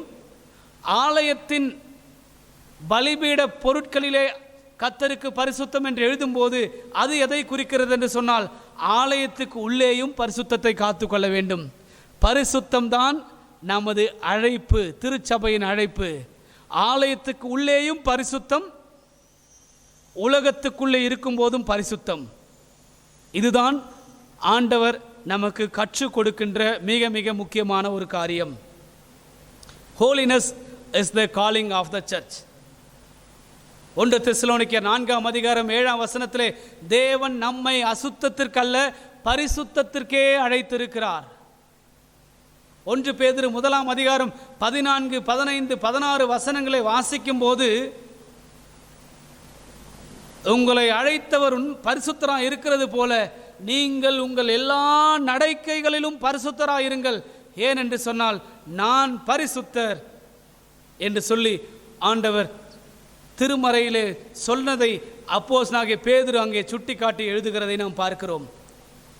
திருமறையின் கடைசி புத்தகமாகிய வெளிப்படுத்தல் 22ஆம் அதிகாரம் 11ஆம் வசனத்தில் வாசிக்கிறோம், நீதி செய்கிறவன் இன்னும் நீதி செய்யட்டும், அநீதி செய்கிறவன் இன்னும் அநீதி செய்யட்டும், பரிசுத்தம் உள்ளவன் இன்னும் பரிசுத்தமாகட்டும், ஏனென்றால் அவனவனுக்கு நான் அளிக்கின்ற பலன் என்னோடு கூட வருகிறது. திருச்சபையினுடைய அடிப்படையான காரியமே அழைப்பே பரிசுத்தம்.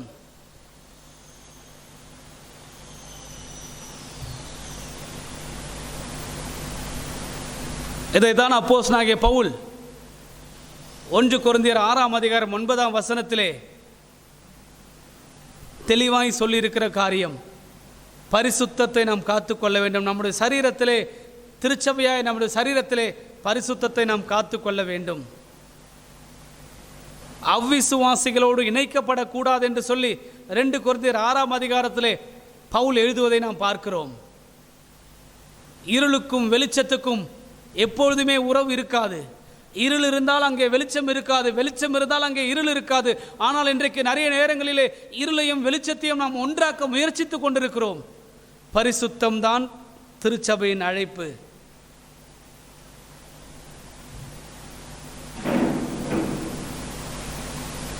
பரிசுத்தம் இல்லாமல் ஒருவனும் தேவனை தரிசிக்க கூடாது என்று எபிரியர் 12ஆம் அதிகாரம் 14ஆம் வசனத்திலே வாசிக்கிறோம். தேவ மனிதனாகிய லியோனோ டிராவனில் சொன்ன ஒரு வார்த்தை, if you want to be popular preach happiness, if you want to be unpopular preach holiness. நீ பிரசித்தி பெற வேண்டும் என்று நினைத்தால் சந்தோஷத்தை குறித்து போதி, ஆனால் நீ பிரபலம் அடையாமல் இருக்க வேண்டும் என்று நினைத்தால் பரிசுத்தத்தை குறித்து போதி என்று சொல்லி சொன்னதை நாம் பார்க்கிறோம். பரிசுத்தமே திருச்சபையின் அழைப்பு. 3வது காரியம், C, Christ is the head of the church. கிறிஸ்து தான் திருச்சபையின் தலைவர். H, holy scripture is the authority of the church. திருமறை தான் திருச்சபையின் அதிகாரம். Holy spirit is the author of the scripture. பரிசுத்த ஆவியானவர் தான் பரிசுத்த வேதாகமத்தின் ஆசிரியர். Holiness is the calling of the church. பரிசுத்தமே திருச்சபையின் அழைப்பு.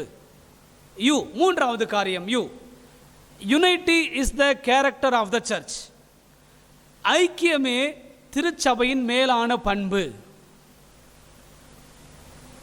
ஆதி திருச்சபை உருவான போது ஆண்டவர் அந்த திருச்சபையை இப்படிப்பட்ட ஒரு மேலான பண்பின் மூலமாய்தான் அதை கட்டி எழுப்பினார். அப்போஸ்தலர் 2ஆம் அதிகாரம் 1 வசனத்திலே நாம் வாசிக்கும் போது, பெந்தேகோஸ்தே என்னும் நாள் வந்தபோது அவர்கள் எல்லோரும் ஒருமனப்பட்டு ஓரிடத்திலே கூடி வந்தார்கள். ஒன்னஸ், யுனைட்டி, ஒருமனப்பட்டு ஓரிடத்திலே கூடி வந்தார்கள். 2ஆம் அதிகாரம் 1 வசனத்திலே அவர்கள் எல்லோரும் ஒரு மனமாய் இருந்தார்கள் என்பதை திரும்ப திரும்ப அங்கே சொல்லியிருப்பதை நாம் பார்க்கிறோம்.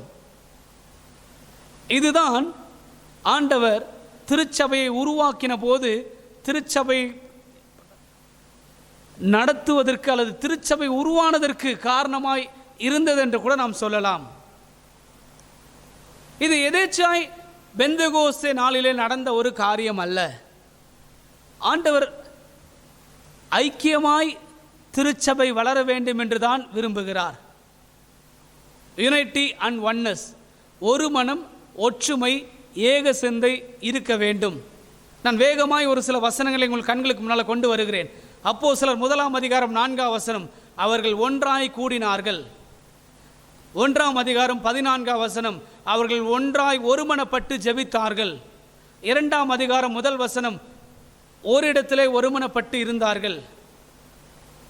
2ஆம் அதிகாரம் 14ஆம் வசனம், பேதுரு அங்கே மற்ற 11 அப்போஸ்தலர்களோடு எழுந்து நின்று பேசுவதை நாம் பார்க்கலாம். 2ஆம் அதிகாரம் 32ஆம் வசனம், இந்த இயேசுவை நீங்கள் தான் கொலை செய்தீர்கள், அதற்கு நாங்கள் சாட்சிகள் என்று சொல்லி அவர்களுடைய ஒரு மனதை அல்லது ஒற்றுமையை அங்கே காட்டுகிறது. 2:46 வசனத்தை வாசிப்போம் என்று சொன்னால், ஒரு மனமாய் தேவாலயத்திலே இருந்தார்கள். 3ஆம் அதிகாரம் 1 வசனத்தை வாசிப்போம் என்று சொன்னால், பேதுருவும் யோவானும் ஜெப வேலையாகிய 9ஆம் மணி வேளையிலே ஒன்றாய் தேவாலயத்துக்கு போனார்கள். 3ஆம் அதிகாரம் 12ஆம் வசனம், அங்கே அந்த முடமான ஒரு மனிதனை ஆண்டவர் கிருபையாய் அற்புதத்தின் மூலமாக எழுப்பி நடக்க வைத்த போது அங்கே பேதுரு சொல்லுகிற ஒரு காரியம், எங்களை உற்று நோக்கி பார்க்கிறது என்ன, எங்களை ஏன் பார்க்கிறீர்கள், என்ன என்று சொல்லவில்லை, எங்களை. 3ஆம் அதிகாரம் 15ஆம் வசனம், மீண்டும் அங்கே மத தலைவர்களுக்கு முன்பதாக பேதுரு சொன்ன ஒரு காரியம், இந்த இயேசு கிறிஸ்துவை நீங்கள் தான் கொலை செய்தீர்கள், அதற்கு நாங்கள் சாட்சிகள். 4ஆம் அதிகாரம் 24ஆம் வசனம், கர்த்தருடைய வார்த்தை போதிக்கப்படக்கூடாது என்று அவர்களுக்கு கட்டளையிட்ட போது அவர்கள் ஒருமனப்பட்டு தங்களுடைய சத்தத்தை உயர்த்தி ஆண்டவரை நோக்கி பார்த்தார்கள். 4ஆம் அதிகாரம் 31ஆம் வசனம், அவர்கள் ஒருமனப்பட்டு ஜெபித்த போது அவர்கள் கூடியிருந்த இடம் அசைந்தது என்று சொல்லி வாசிக்கிறோம். 4ஆம் அதிகாரம் 32ஆம் வசனம், அவர்கள் எல்லோரும் ஒருமனப்பட்டு ஆவியிலே ஒன்றாய் இருந்தார்கள், தங்களுக்கு இருந்த பொருட்களை ஒன்றாய் கொண்டு வந்து ஒன்றாய் அனுபவித்தார்கள் என்று வாசிக்கிறோம். ஆதி திருச்சபை வளர்ந்த ஆரம்பம் முதல் நீங்கள் பார்ப்பீர்கள் என்று சொன்னால் ஐக்கியத்தை அது உணர்த்துவதாகவே இருக்கிறது.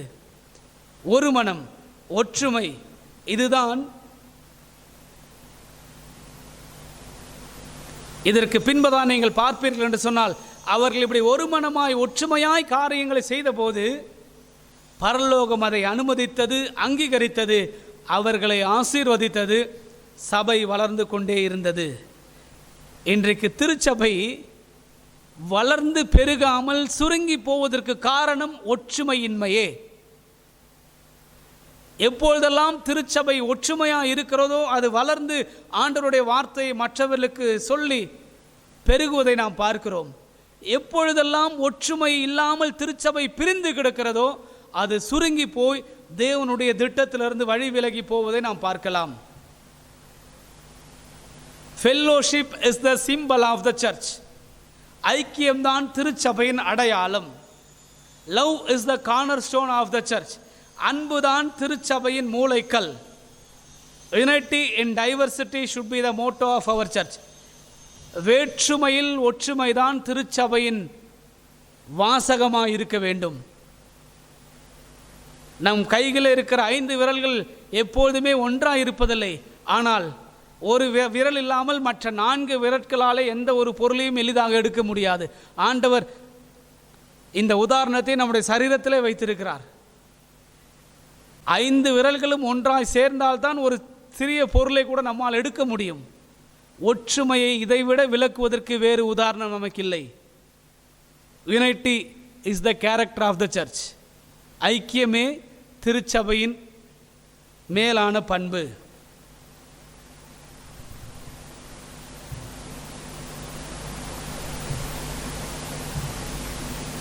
நான்காவது காரியம் R, reviving and reaching the people is the main vocation of the church. Reviving and reaching the people is the main vocation of the church. உயிர்மீட்சி பணியும் நற்செய்தி அறிவித்தலுமே திருச்சபையின் அதிமுக்கிய வேலை. Reviving the found. ஏற்கனவே மந்தைக்குள்ளே இருக்கின்ற மக்களை உயிர்மீட்சி அடைய செய்வதும், மந்தைக்கு வெளியே தொலைந்து போயிருக்கிற மக்களை மீட்டெடுத்து மந்தைக்கு கொண்டு வருகிற வேலைதான் திருச்சபை செய்ய வேண்டிய அதிமுக்கியமான வேலை. இதைதான் மத்தேயு 28ஆம் அதிகாரம் 19-20 வசனங்களிலே வாசிக்கிறோம். இதைதான் கிறிஸ்துவின் பேராணை என்று சொல்லுகிறோம். புறப்பட்டு போய் சகல மக்கள் கூட்டத்தையும் சீஷராக்குங்கள் என்று சொல்லி ஆண்டவர் சொன்ன இந்த வார்த்தையினுடைய அர்த்தம் அதுதான். The church has to revive and equip the people who are already inside to reach the unreached. சபைக்கு வெளியே இருக்கின்ற சந்திக்கப்படாத மக்களை சந்திப்பதற்காக சபைக்கு உள்ளே இருப்பவர்களை உயிர்மீட்சி அடைய செய்ய வேண்டிய வேலைதான் திருச்சபையின் அதிமுக்கிய திருப்பணி. இதை செய்யலைன்னா அந்த வேலையை செய்ய முடியாது. சந்திக்கப்படாத மக்கள் கூட்டத்தை யாரை வைத்து சந்திக்க போகிறோம்? கிறிஸ்துவை கேள்விப்பட்டிராத மக்கள் கூட்டத்துக்கு யாரை வைத்து கிறிஸ்துவை அறிவிக்க போகிறோம்? ஏற்கனவே மந்தைக்குள்ளே இருக்கின்ற மக்களை தட்டி எழுப்பி வார்த்தையிலே அவர்களை நிலைநிற்க செய்து அவர்களை உயிர்மீட்சி அடைய செய்யும் போதுதான் அவர்கள் வெளியே சென்று சந்திக்கப்படாத மக்கள் கூட்டத்தை சந்திக்க முடியும். உயிர்மீட்சி பணியும் நற்செய்தி பணியும் ஒரு நாணயத்தின் இரண்டு பக்கங்கள். எது முக்கியம் என்று நாம் என்ன பண்ண முடியாது? கேள்வி கேட்க முடியாது. இரண்டுமே அவசியமானது. ஒரு சரீரத்துக்கு எப்படி இரண்டு கண்கள் அவசியமோ, எந்த கண் முக்கியமானது என்று நாம் என்ன பண்ண மாட்டோம், யாரும் கேட்க மாட்டோம். இரண்டு கண்களுமே இருந்தால்தான் பார்வை சரியாக இருக்கும். அதே போல எழுப்புதல் பணியும் நற்செய்தி அறிவித்தலும் ஒரு சேர நாம் செய்ய வேண்டும் என்று ஆண்டவர் விரும்புகிறார். சரிசமமாய் ஒரு சமநிலையோடு இந்த ரெண்டு பணியையும் திருச்சபை செய்ய வேண்டும். தேவன் புதிய ஏற்பாட்டு சத்தியத்தின்படி திருச்சபையிலே தந்த எல்லா வகையான ஊழியங்களும் இந்த ரெண்டு காரியத்தை சரிநகராய் செய்ய வேண்டும். எபேசியர் 4ஆம் அதிகாரத்திலே சிலரை அப்போஸ்தலராகவும் சிலரை தீர்க்கதரிசிகளாகவும் சிலரை சுவிசேஷகராகவும் சிலரை மேய்ப்பர்களாகவும் போதகர்களாகவும் தெரிந்து கொண்டார்.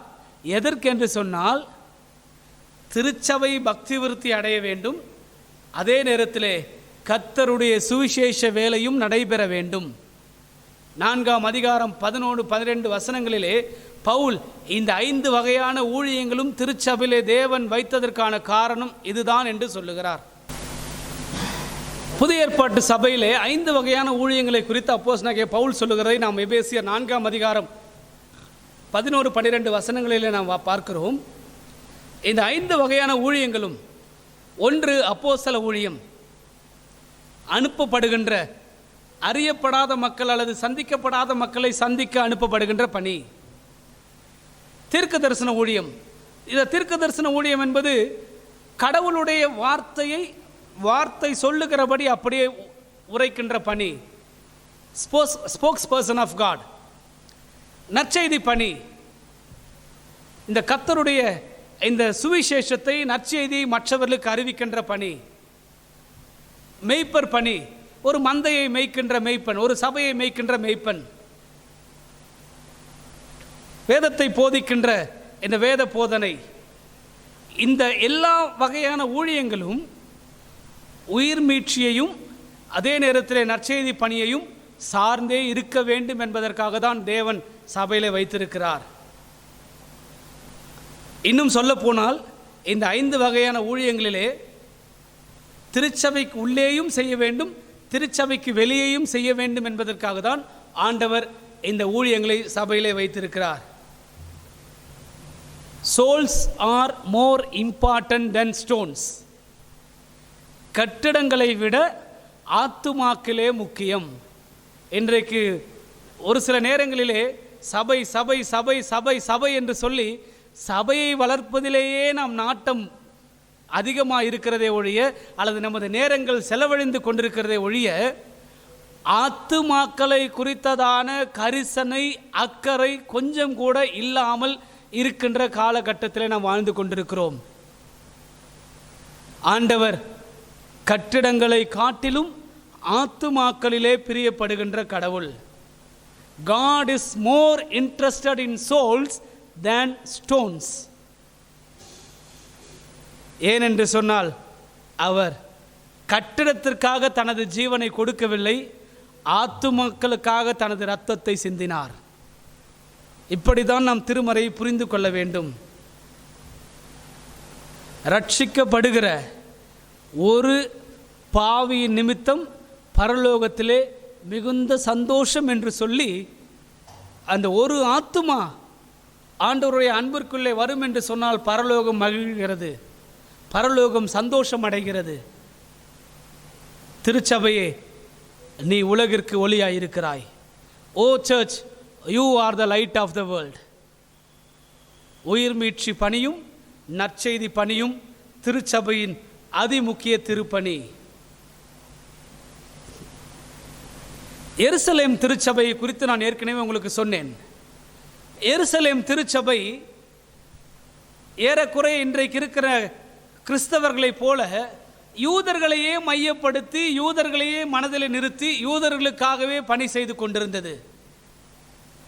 அவருடைய நோக்கமெல்லாம் ஏற்கனவே அறிந்திருந்த யூத மக்களுக்கு சத்தியத்தை அறிவித்து அவர்களே நடத்தி கொண்டிருந்தார்கள். ஆனால் ஆண்டவருடைய சித்தம் அதுவல்ல.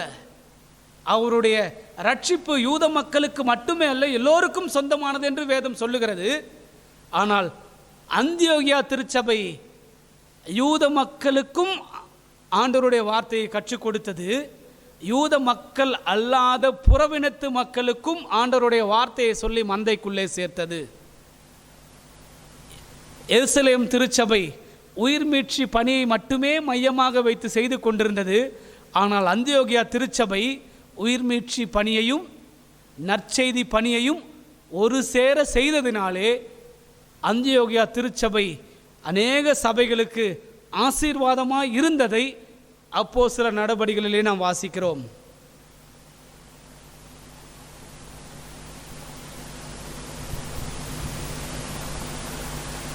ஒருவேளை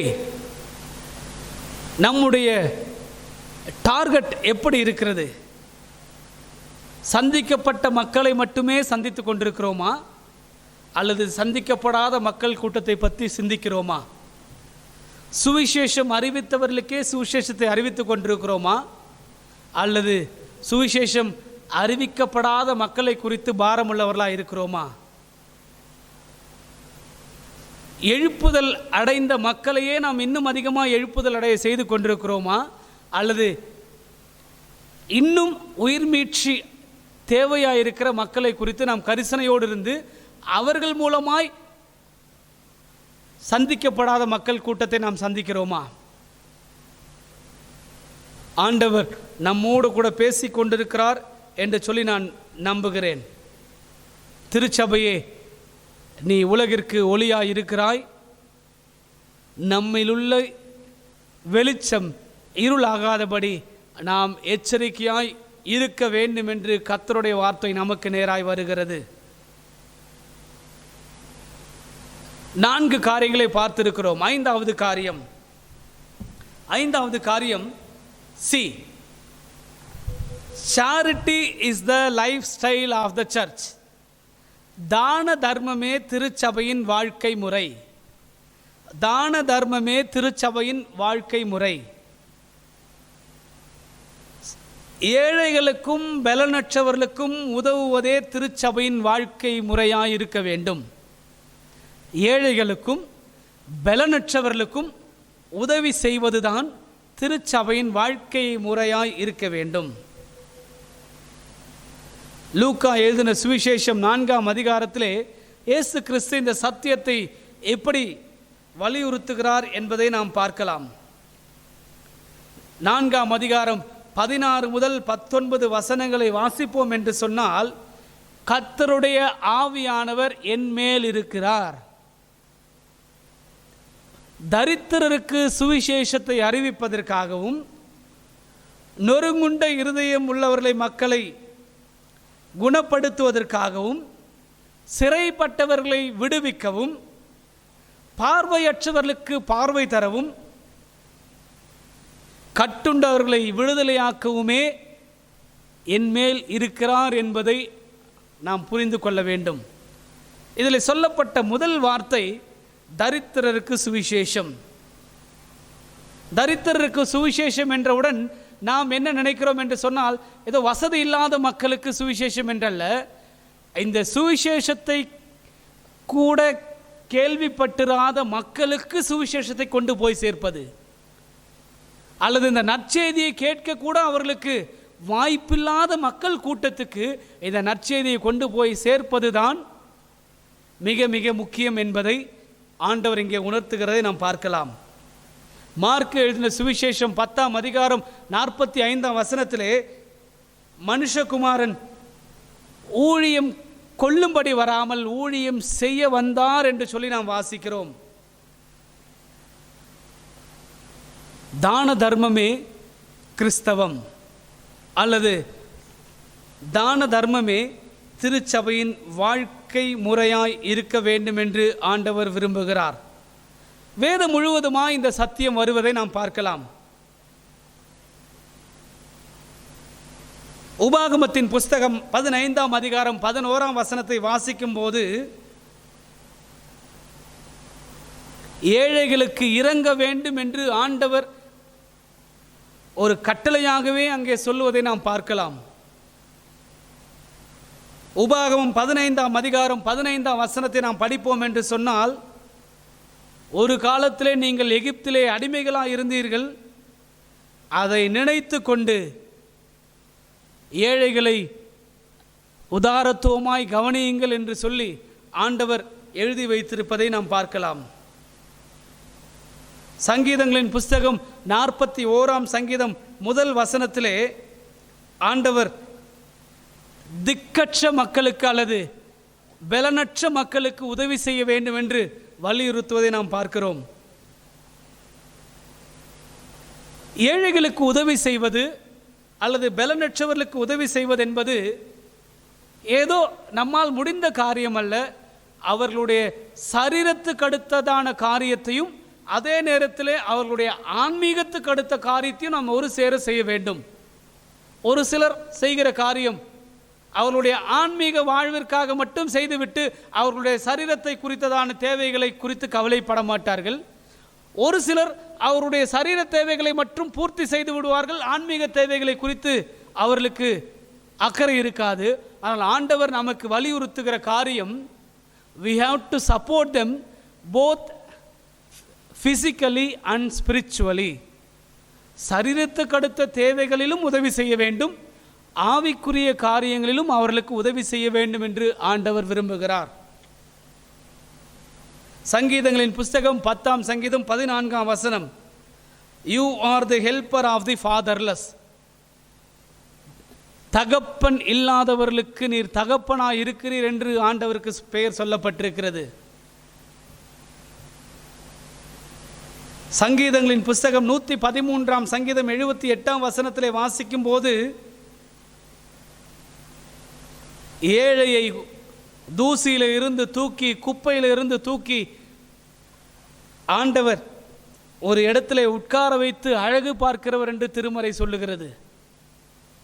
இன்றைக்கு திருச்சபையிலே தான தர்மம் எங்கே இருக்கிறது என்று சொல்லி நாம் ஆராய்ந்து பார்க்க வேண்டிய ஒரு இடத்துல இருக்கிறோம். நீதிமொழிகளின் புஸ்தகம் 3ஆம் அதிகாரம் 27ஆம் வசனத்திலே, உனக்கு உன் கையிலே திராணி இருக்கும்போது, அடுத்தவர்களுக்கு உதவி செய்வதற்கு உன் கையிலே திராணி இருக்கும்போது அதை செய்யத்தக்கவர்களுக்கு செய்யாமல் இராதே. ஆண்டவர் நம்மை சமுதாயத்திலே ஒரு மேன்மையான நிலைமையிலே வைத்திருப்பதற்கு காரணம், நம்மை விட வசதி வாய்ப்புகளிலே குறைவுள்ள மக்களுக்கு உதவி செய்வதற்காகவே.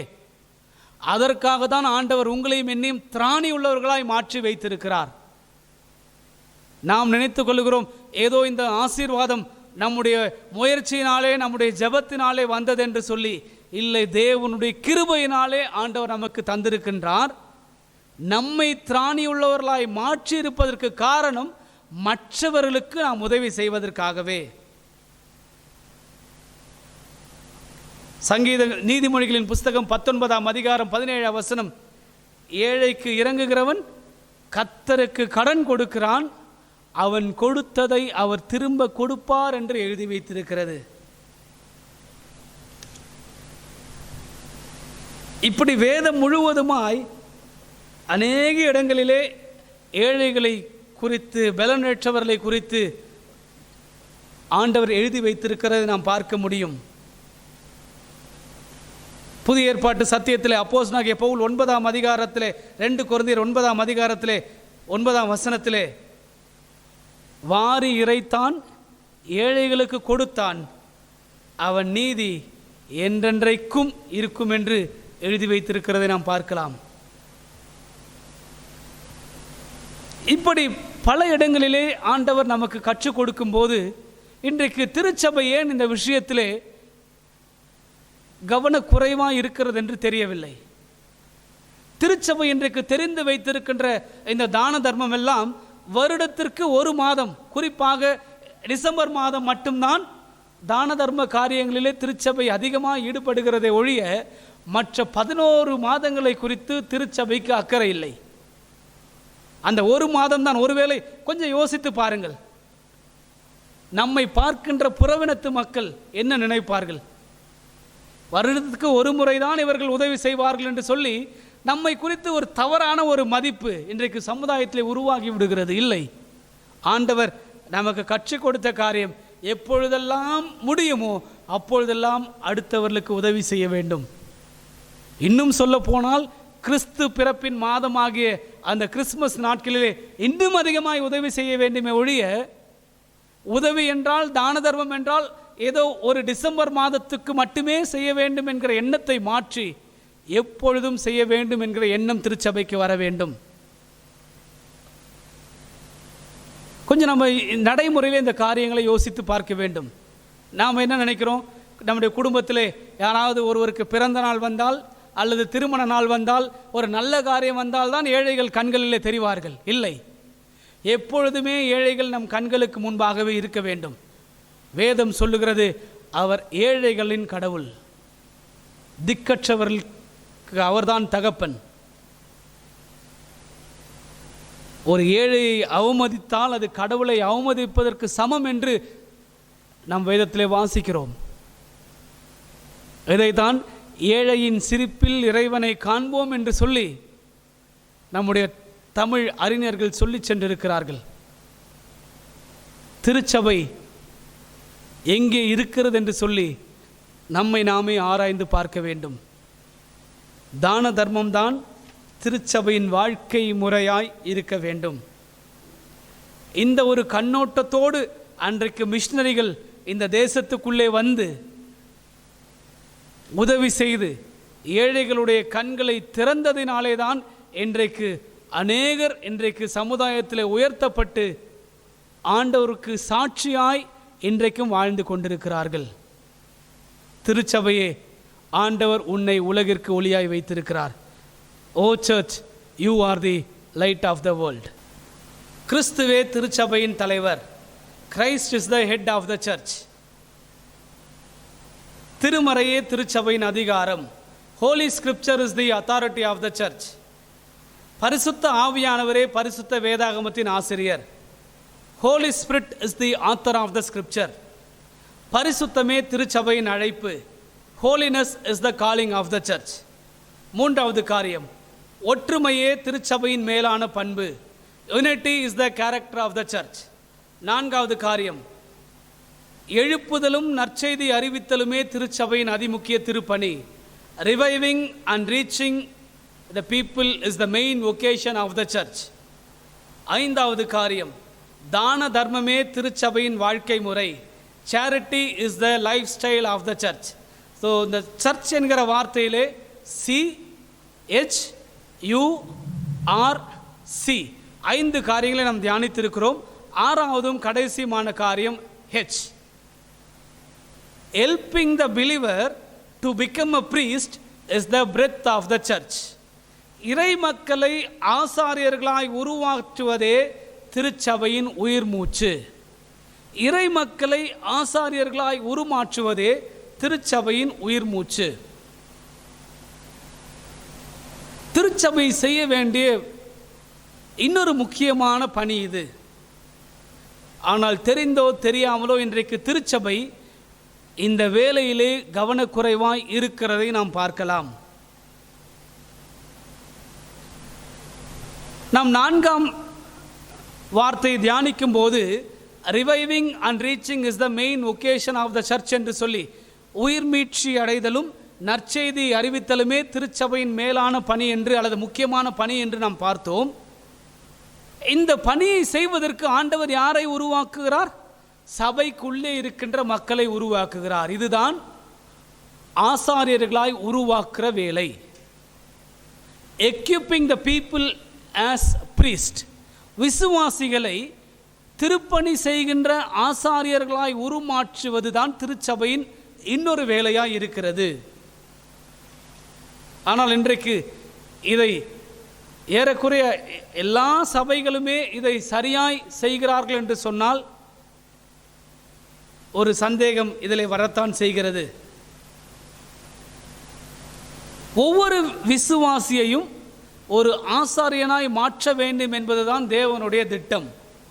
யாத்திராகமத்தின் புஸ்தகம் 19ஆம் அதிகாரம் 5-6 வசனங்களை நாம் வாசிப்போம் என்று சொன்னால், ஆண்டவர் தமது ஜனத்தை பார்த்து, உங்களை எனக்கு சொந்த ஜனமாக,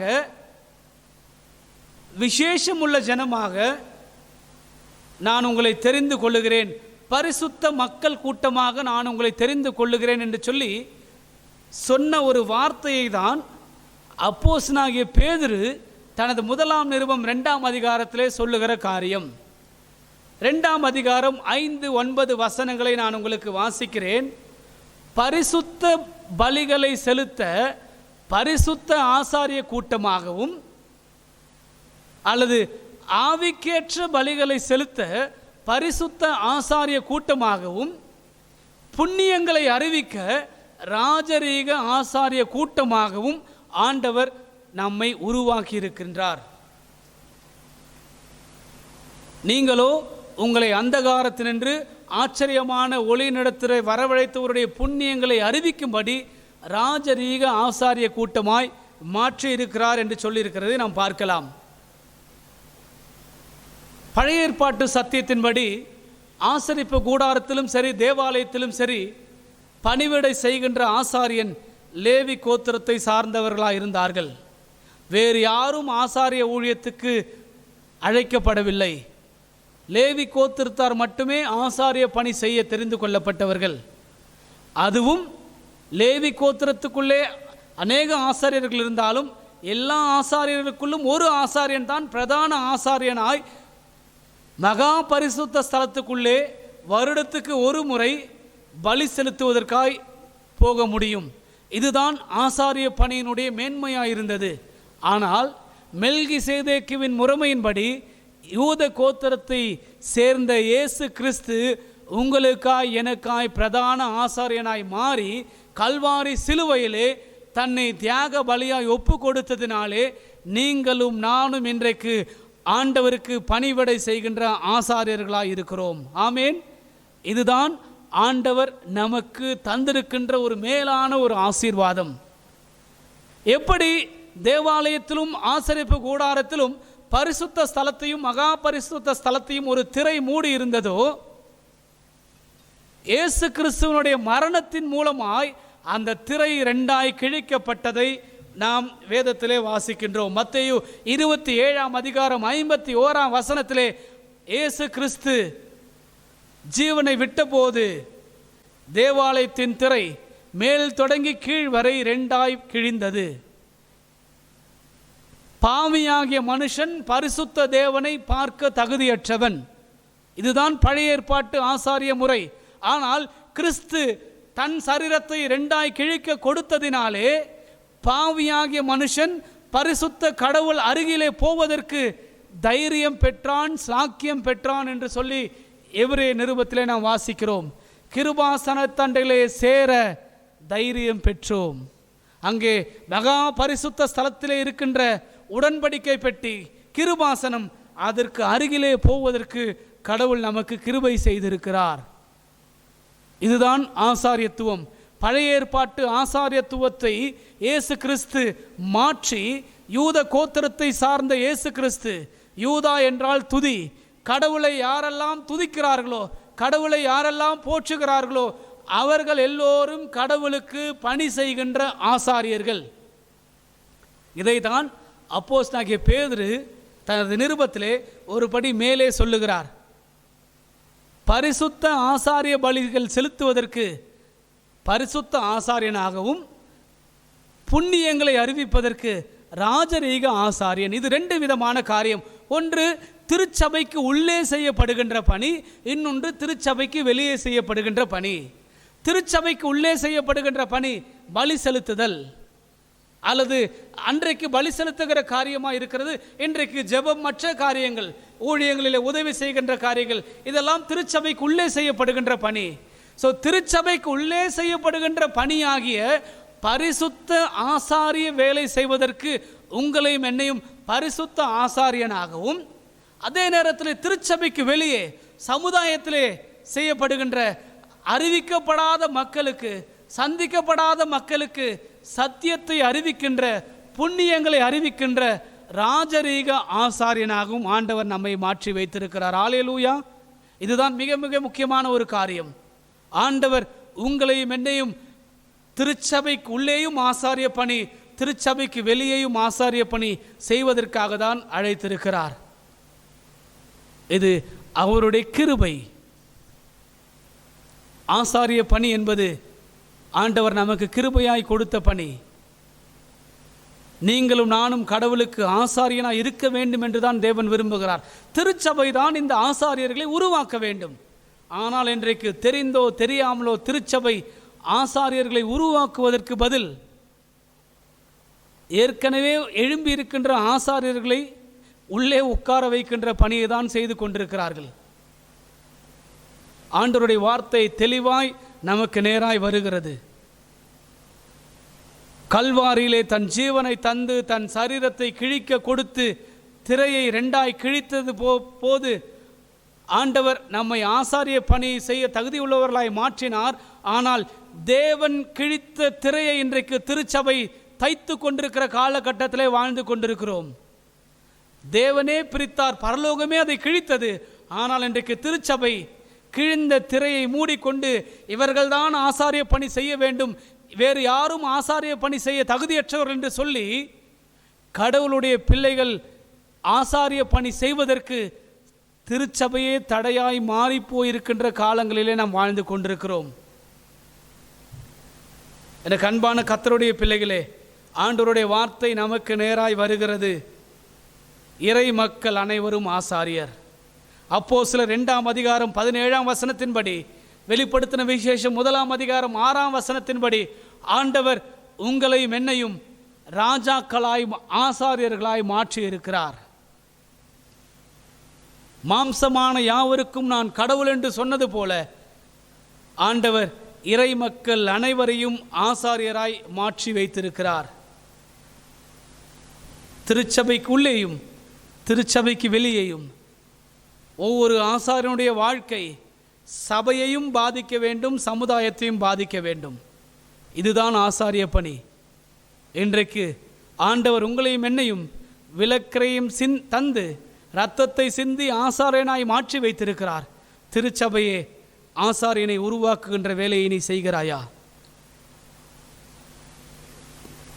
இதை பார்த்து கொண்டிருக்கிற திருச்சபையாகிய அன்பு சகோதர சகோதரிகளே, நாம் ஆண்டவருக்கு பணிவிடை செய்கின்ற ஆசாரியனாய் இருக்கிறோமா?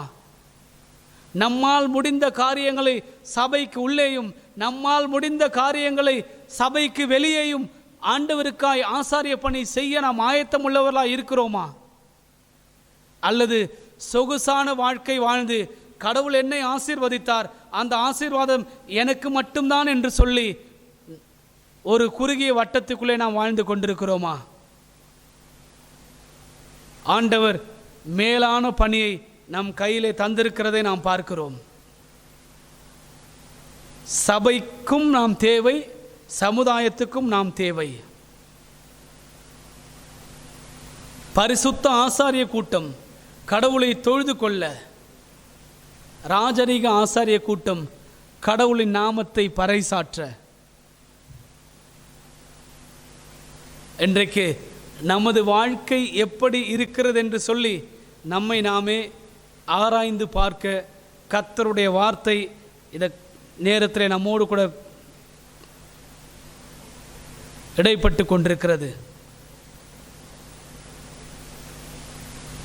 6 காரியங்களை நாம் தியானித்திருக்கிறோம். திருச்சபையே, நீதான் உலகிற்கு ஒளியாய் இருக்கிறாய். Oh church, you are the light of the world. நாம் உலகத்திற்கு உண்மையாகவே வெளிச்சமாக இருக்கிறோமா? திருச்சபைதான் உலகிற்கு வெளிச்சம் தருகின்ற ஒரு மிக முக்கியமான ஒரு இடத்தை வகிக்கிறது. ஆனால் இன்றைக்கு திருச்சபைக்கே வெளிச்சம் தேவைப்படுகின்ற காலகட்டத்திலே நாம் வாழ்ந்து கொண்டிருக்கிறோம்.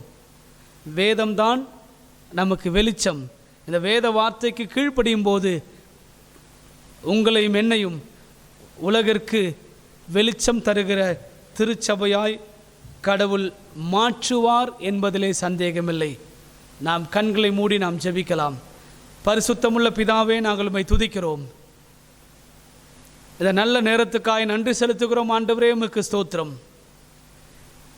இந்த தொலைக்காட்சியின் வழியாக ஆண்டவரே உம்முடைய வார்த்தையை தியானித்து கொண்டிருந்த அல்லது நம்முடைய வார்த்தையை ஆண்டவரே பார்த்து கொண்டிருந்த ஒவ்வொரு தேவ மனிதர்களுக்காய் நாங்கள் வருகிறோம். ஆண்டவரே, உமக்கு ஸ்தோத்திரம். திருச்சபை உலகிற்கு ஒளி என்று சொல்லி ஆண்டவரே நீர் எங்களுக்கு கற்றுக் கொடுத்த நம்முடைய பாடங்களுக்காய் நன்றி செலுத்துகிறோம். கிறிஸ்துவே திருச்சபையின் தலைவராய் இருக்கிறாரே. திருச்சபை கிறிஸ்துவை தவிர வேறு எந்த காரியத்தையும் ஆண்டவரே கிறிஸ்துவுக்கு நிகராய் வைத்து விடாதபடி,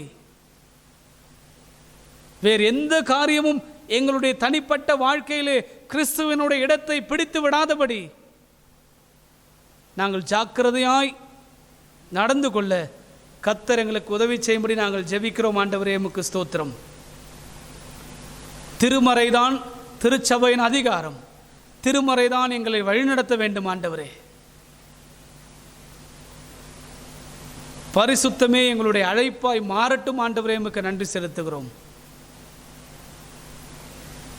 திருச்சபை ஒற்றுமையாய் இருக்க வேண்டும் என்பதை ஆதி திருச்சபை வளர்ந்த விதத்தின் மூலமாய் எங்களுக்கு கற்றுக் கொடுத்த நடைமுறை சத்தியத்துக்காய் நன்றி செலுத்துகிறோம். ஆண்டவரே, எங்களை நாங்களே பிரிந்து கிடக்காதபடி ஒன்றாக இணைந்து நம்முடைய இறையரசை கட்டுகின்ற பணியை இன்னும் தீவிரமாய் செய்துவிட கர்த்தர் எங்களுக்கு உதவி செய்யும்படி நாங்கள் ஜெபிக்கிறோம். உயிர்மீட்சி பணியும் நற்செய்தி அறிவித்தலுமே திருச்சபையின் மேலான பணியாய் மாறட்டும். ஆண்டவரே, சந்திக்கப்படாத மக்கள் கூட்டத்தை குறித்ததான கரிசனை எங்களுக்கு இருக்கும்படி நம்முடைய சமூகத்தில் நாங்கள் மன்றாடுகிறோம். ஆண்டவரே, தான தர்மம் திருச்சபையின் வாழ்க்கை முறையாய் மாறட்டும். ஆண்டவரே, ஏதோ ஒரு குறிப்பிட்ட காலகட்டங்களிலே மட்டுமல்ல, எப்பொழுதுமே ஏழைகளை எங்களுக்கு முன்பதாக நிறுத்தி எங்களால் முடிந்த காரியங்களை செய்துவிட கர்த்தர் எங்களுக்கு உதவி செய்வார். இறை மக்களை ஆசாரியர்களாய் உருவாக்குகின்ற இந்த முக்கியமான வேலையை நாங்கள் செய்ய கடவுள் எங்களுக்கு உதவி செய்வீராக. இந்த வார்த்தையின் மூலமாய் நீர் பேசிக்கொண்டிருக்கிறதுக்காய் நன்றி. இதை பார்த்து கொண்டிருக்கிற ஒவ்வொரு பிள்ளைகளையும் ஆண்டவரே இப்படி வார்த்தையின் மூலமான ஆசீர்வாதத்தை அவர்களுக்கு தரும்படி நாங்கள் ஜெபிக்கிறோம். எங்களை அர்ப்பணிக்கிறோம். உங்களுடைய சித்தம் எங்களில் நிறைவேற நீர் நடத்துவீராக. தாழ்த்துகிறோம், வெறுமையாக்குகிறோம். மீட்பர் மூலம் ஜெபிக்கிறோம் எங்கள் நல்ல பிதாவே. ஆமீன், ஆமீன். இப்பொழுதும் கர்த்தர் கொடுத்த வார்த்தைக்காக நன்றியோடு பரலோகத்தை சோதரிப்போம். சோதரம் சோதரம் சோதரம் சோதரம் சோதரம். பிரியமானவர்களே, இப்பொழுதும் நமக்காகவும் நம்முடைய தேசத்திற்காகவும் நாம் செவிக்க கடமைப்பட்டிருக்கிறோம். ஆண்டுடைய பாதத்தில் நாம் விழுந்து ஒருமனப்பட்டவர்களாய் பரலோக தேவனை நோக்கி நாம் மன்றாடுவோம். கொரோனா தொற்றால் பாதிக்கப்பட்டுள்ளவர்களுக்கு போதிய வசதி கிடைக்கும்படி இப்பொழுது ஜெபிப்போம். ஸ்தோத்திரம் ஆண்டவரே, ஸ்தோத்திரம் ஸ்தோத்திரம் ஸ்தோத்திரம் இயேசு சுவாமி. இந்த வேலையில் ஆண்டவரே, தமிழ்நாட்டில் கொரோனாவால் பாதிக்கப்பட்டு ஆண்டவரே இருக்கிற ஒவ்வொரு மக்களுக்காய் இந்த வேலையில் நாங்கள் ஜெபிக்கிறோம். ஆண்டவரே இயேசுவே, ஒவ்வொரு மருத்துவமனைகளிலும் ஆண்டவரே போதிய வசதிகளை ஏற்படுத்தி தாங்க சுவாமி. ஆண்டவரே, பாதிக்கப்பட்டு வருகிற ஒவ்வொருவருக்கும் ஆண்டவரே இட வசதிகளை ஏற்படுத்தி கொடுங்க இயேசு சுவாமி. அப்படியாக ஆண்டவரே இந்த நோயால் அவதியுறுகிற ஒவ்வொருவருக்கும் வெண்டிலேட்டர் வசதிகளை ஏற்படுத்தி கொடுங்க சுவாமி. அவர்கள் தேவைகள் சந்திக்கப்படும்படி செய்வீராக ஆண்டவரே. வருகிற ஒவ்வொருவருக்கும் படுக்கை இருக்கைகள் ஏற்படுத்தி தர வேண்டுமாய் ஜெபிக்கிறோம் ஆண்டவரே. ஆண்டவரே, எங்கள் தமிழ்நாட்டு மக்களை நினைவுகூருங்க ஆண்டவரே. இந்த வியாதியால் அவதிப்படுகிறவர்களுக்கு மருத்துவமனைகளிலே போதிய வசதிகள் செய்து தர வேண்டுமாய் ஜெபிக்கிறோம் ஆண்டவரே. உரிய சிகிச்சைகள் செய்து தர வேண்டுமாய் ஜெபிக்கிறோம் ஆண்டவரே. உம்மால் ஆகாத காரியம் ஒன்றுமில்லை இயேசு சுவாமி. நீங்கள் மனம் இறங்குங்க ஆண்டவரே. எங்கள் தமிழ்நாட்டு மக்களுக்கு மனம் இறங்குங்க ஆண்டவரே. ஒரு பற்றாக்குறையும் இல்லாதபடிக்கு போதிய அளவு ஆக்சிஜன்கள் உருவாக்கி தர வேண்டுமாய் ஜெபிக்கிறோம் ஆண்டவரே. தகப்பனே, நீங்கள் நினைவுகூருங்க ஆண்டவரே. எங்கள் தமிழ்நாட்டு மக்களை நீங்கள் நினைவுகூருங்க ஆண்டவரே. எல்லா வசதிகளும் மருத்துவமனைகளிலே ஏற்படுத்தி தர வேண்டுமாய் ஜெபிக்கிறோம் ஆண்டவரே. அரசாங்கத்தில் இருக்கிறவர்கள் ஒவ்வொருவருக்கும் ஞானத்தை கர்த்தாவே கட்டளையிடும் ஆண்டவரே. மருத்துவமனைகளில் இருக்கிற ஒவ்வொரு மருத்துவர்களும் மருத்துவ துறையில் பணியாற்றுகிற ஒவ்வொருவர்களுக்கும் ஞானத்தை கொடுங்க ஆண்டவரே. எல்லாருக்கும் உரிய சிகிச்சைகள் அளிக்கும்படிக்கு, தேவைகள் சந்திக்கப்படும்படிக்கு நீங்கள் இறங்கி உதவி செய்யுங்க இயேசு சுவாமி. எங்கள் தமிழ்நாட்டு மக்களுடைய தேவைகளை எல்லாவற்றையும் நீ நிறைவேற்றுங்க ஆண்டவரே. எங்கள் தேவையெல்லாம் நீங்கள் தான் சுவாமி. ஒருவரால் தான் இதை நிறைவேற்ற முடியும் ஆண்டவரே. இந்த வேளையில் உம்மை நோக்கி கெஞ்சி மன்றாடுகிறோம் சுவாமி. எங்கள் தமிழ்நாட்டு மக்கள் எந்த பாவம் செய்திருந்தாலும் அதெல்லாம் நீர் மன்னித்து மனமிறங்கி தயவு வையும் ஆண்டவரே, இரக்கம் வையும் ஆண்டவரே. உரிய சிகிச்சைகள் எல்லா மக்களுக்கும் அளிக்கப்படும்படிக்கு நீங்கள் மனமிறங்கி உதவி செய்யுங்க இயேசு சுவாமி. நன்றியோடு ஸ்தோத்தரிக்கிறோம் ஆண்டவரே. நன்றியோடு துதிக்கிறோம் சுவாமி.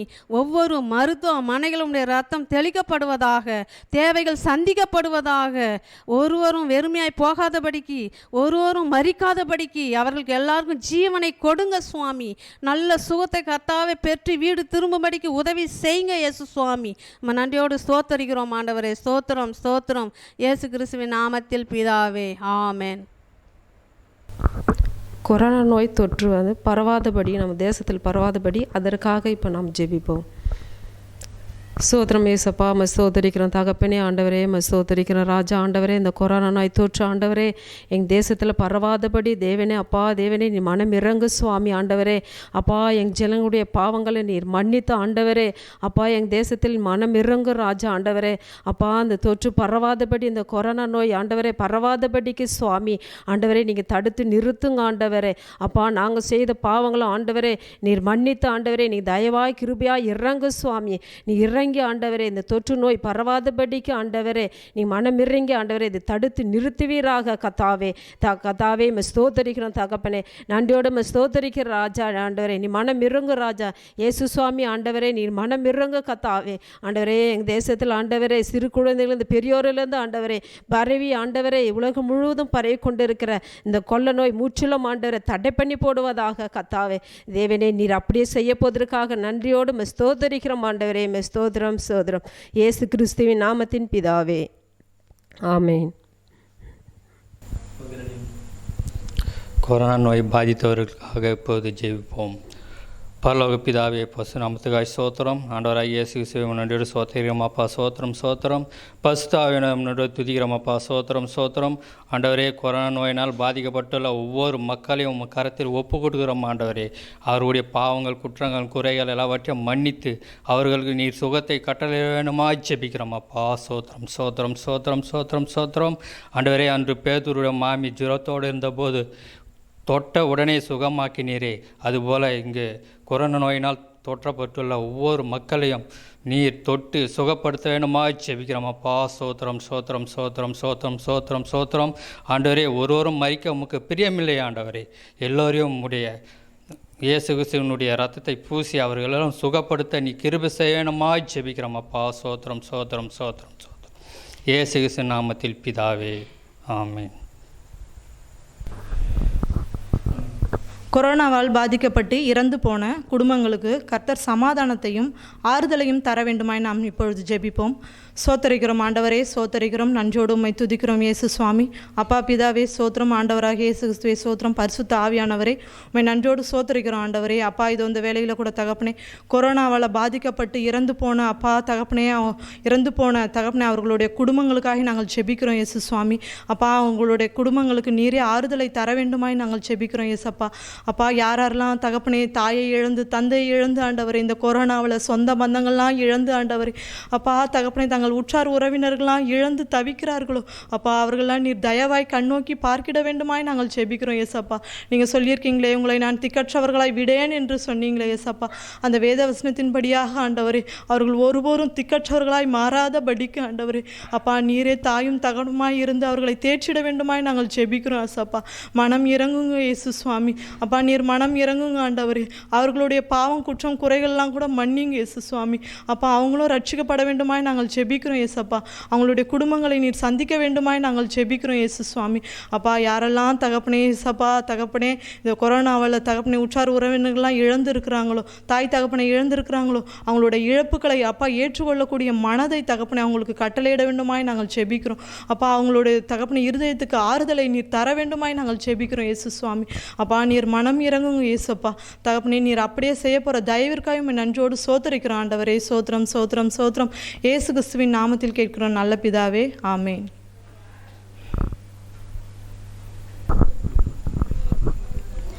ஆண்டவராகிய இயேசு கிறிஸ்துவின் ஊழியத்தை செய்கின்ற ஊழியக்காரர்கள் ஊழியக்காரிகள் அவர்களின் குடும்பத்துக்காகவும் அவர்களின் பாதுகாப்புக்காகவும் இப்பொழுது நாம் ஜெபிப்போம்.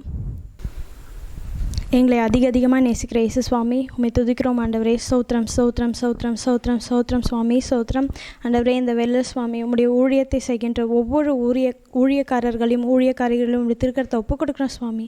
அவங்க குடும்பத்தார் யாவரையும் உடைய திருக்கரத்தை ஒப்புக் கொடுக்குறோம் சுவாமி. நீர் அவர்களுக்கு பாதுகாப்பை கட்டளையிட வேண்டுமா ஜெபிக்கிறோம் ஆண்டவரே. சோத்திரம் சோத்திரம் சோத்திரம் சோத்திரம் சோத்திரம் ஆண்டவரே. இந்த கொரோனா காலத்து நிமித்தமாக சுவாமி ஆண்டவரே பாதிக்கப்பட்டுள்ள ஒவ்வொரு முழு நேர ஊழியக்காரர்களையும் உடைய திருக்கரத்தை ஒப்புக் கொடுக்குறோம் ஆண்டவரே. நீர் அவர்களை தேவைகளை சந்திக்க வேண்டுமா ஜெபிக்கிறோம் சுவாமி ஆண்டவரே. பொருள் தேவையாக இருந்தாலும் சரி ஆண்டவரே, மருத்துவ தேவையாக இருந்தாலும் சரி சுவாமி, எல்லா தேவையும் நீ சந்திக்க வேண்டுமா ஜெபிக்கிறோம் சுவாமி.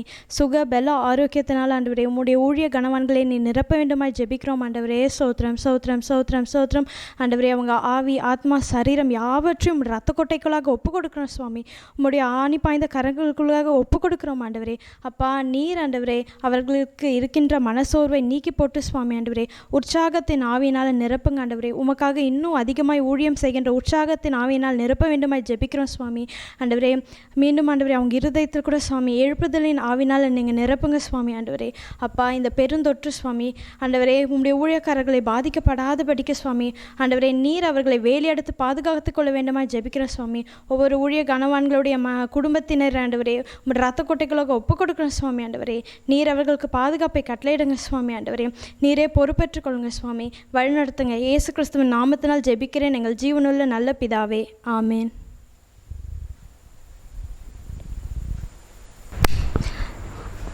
நாம் இந்த வேளையில் இந்திய தேசத்து மக்கள் ரட்சிக்கப்படும்படியாக இப்பொழுது ஜெபிப்போம்.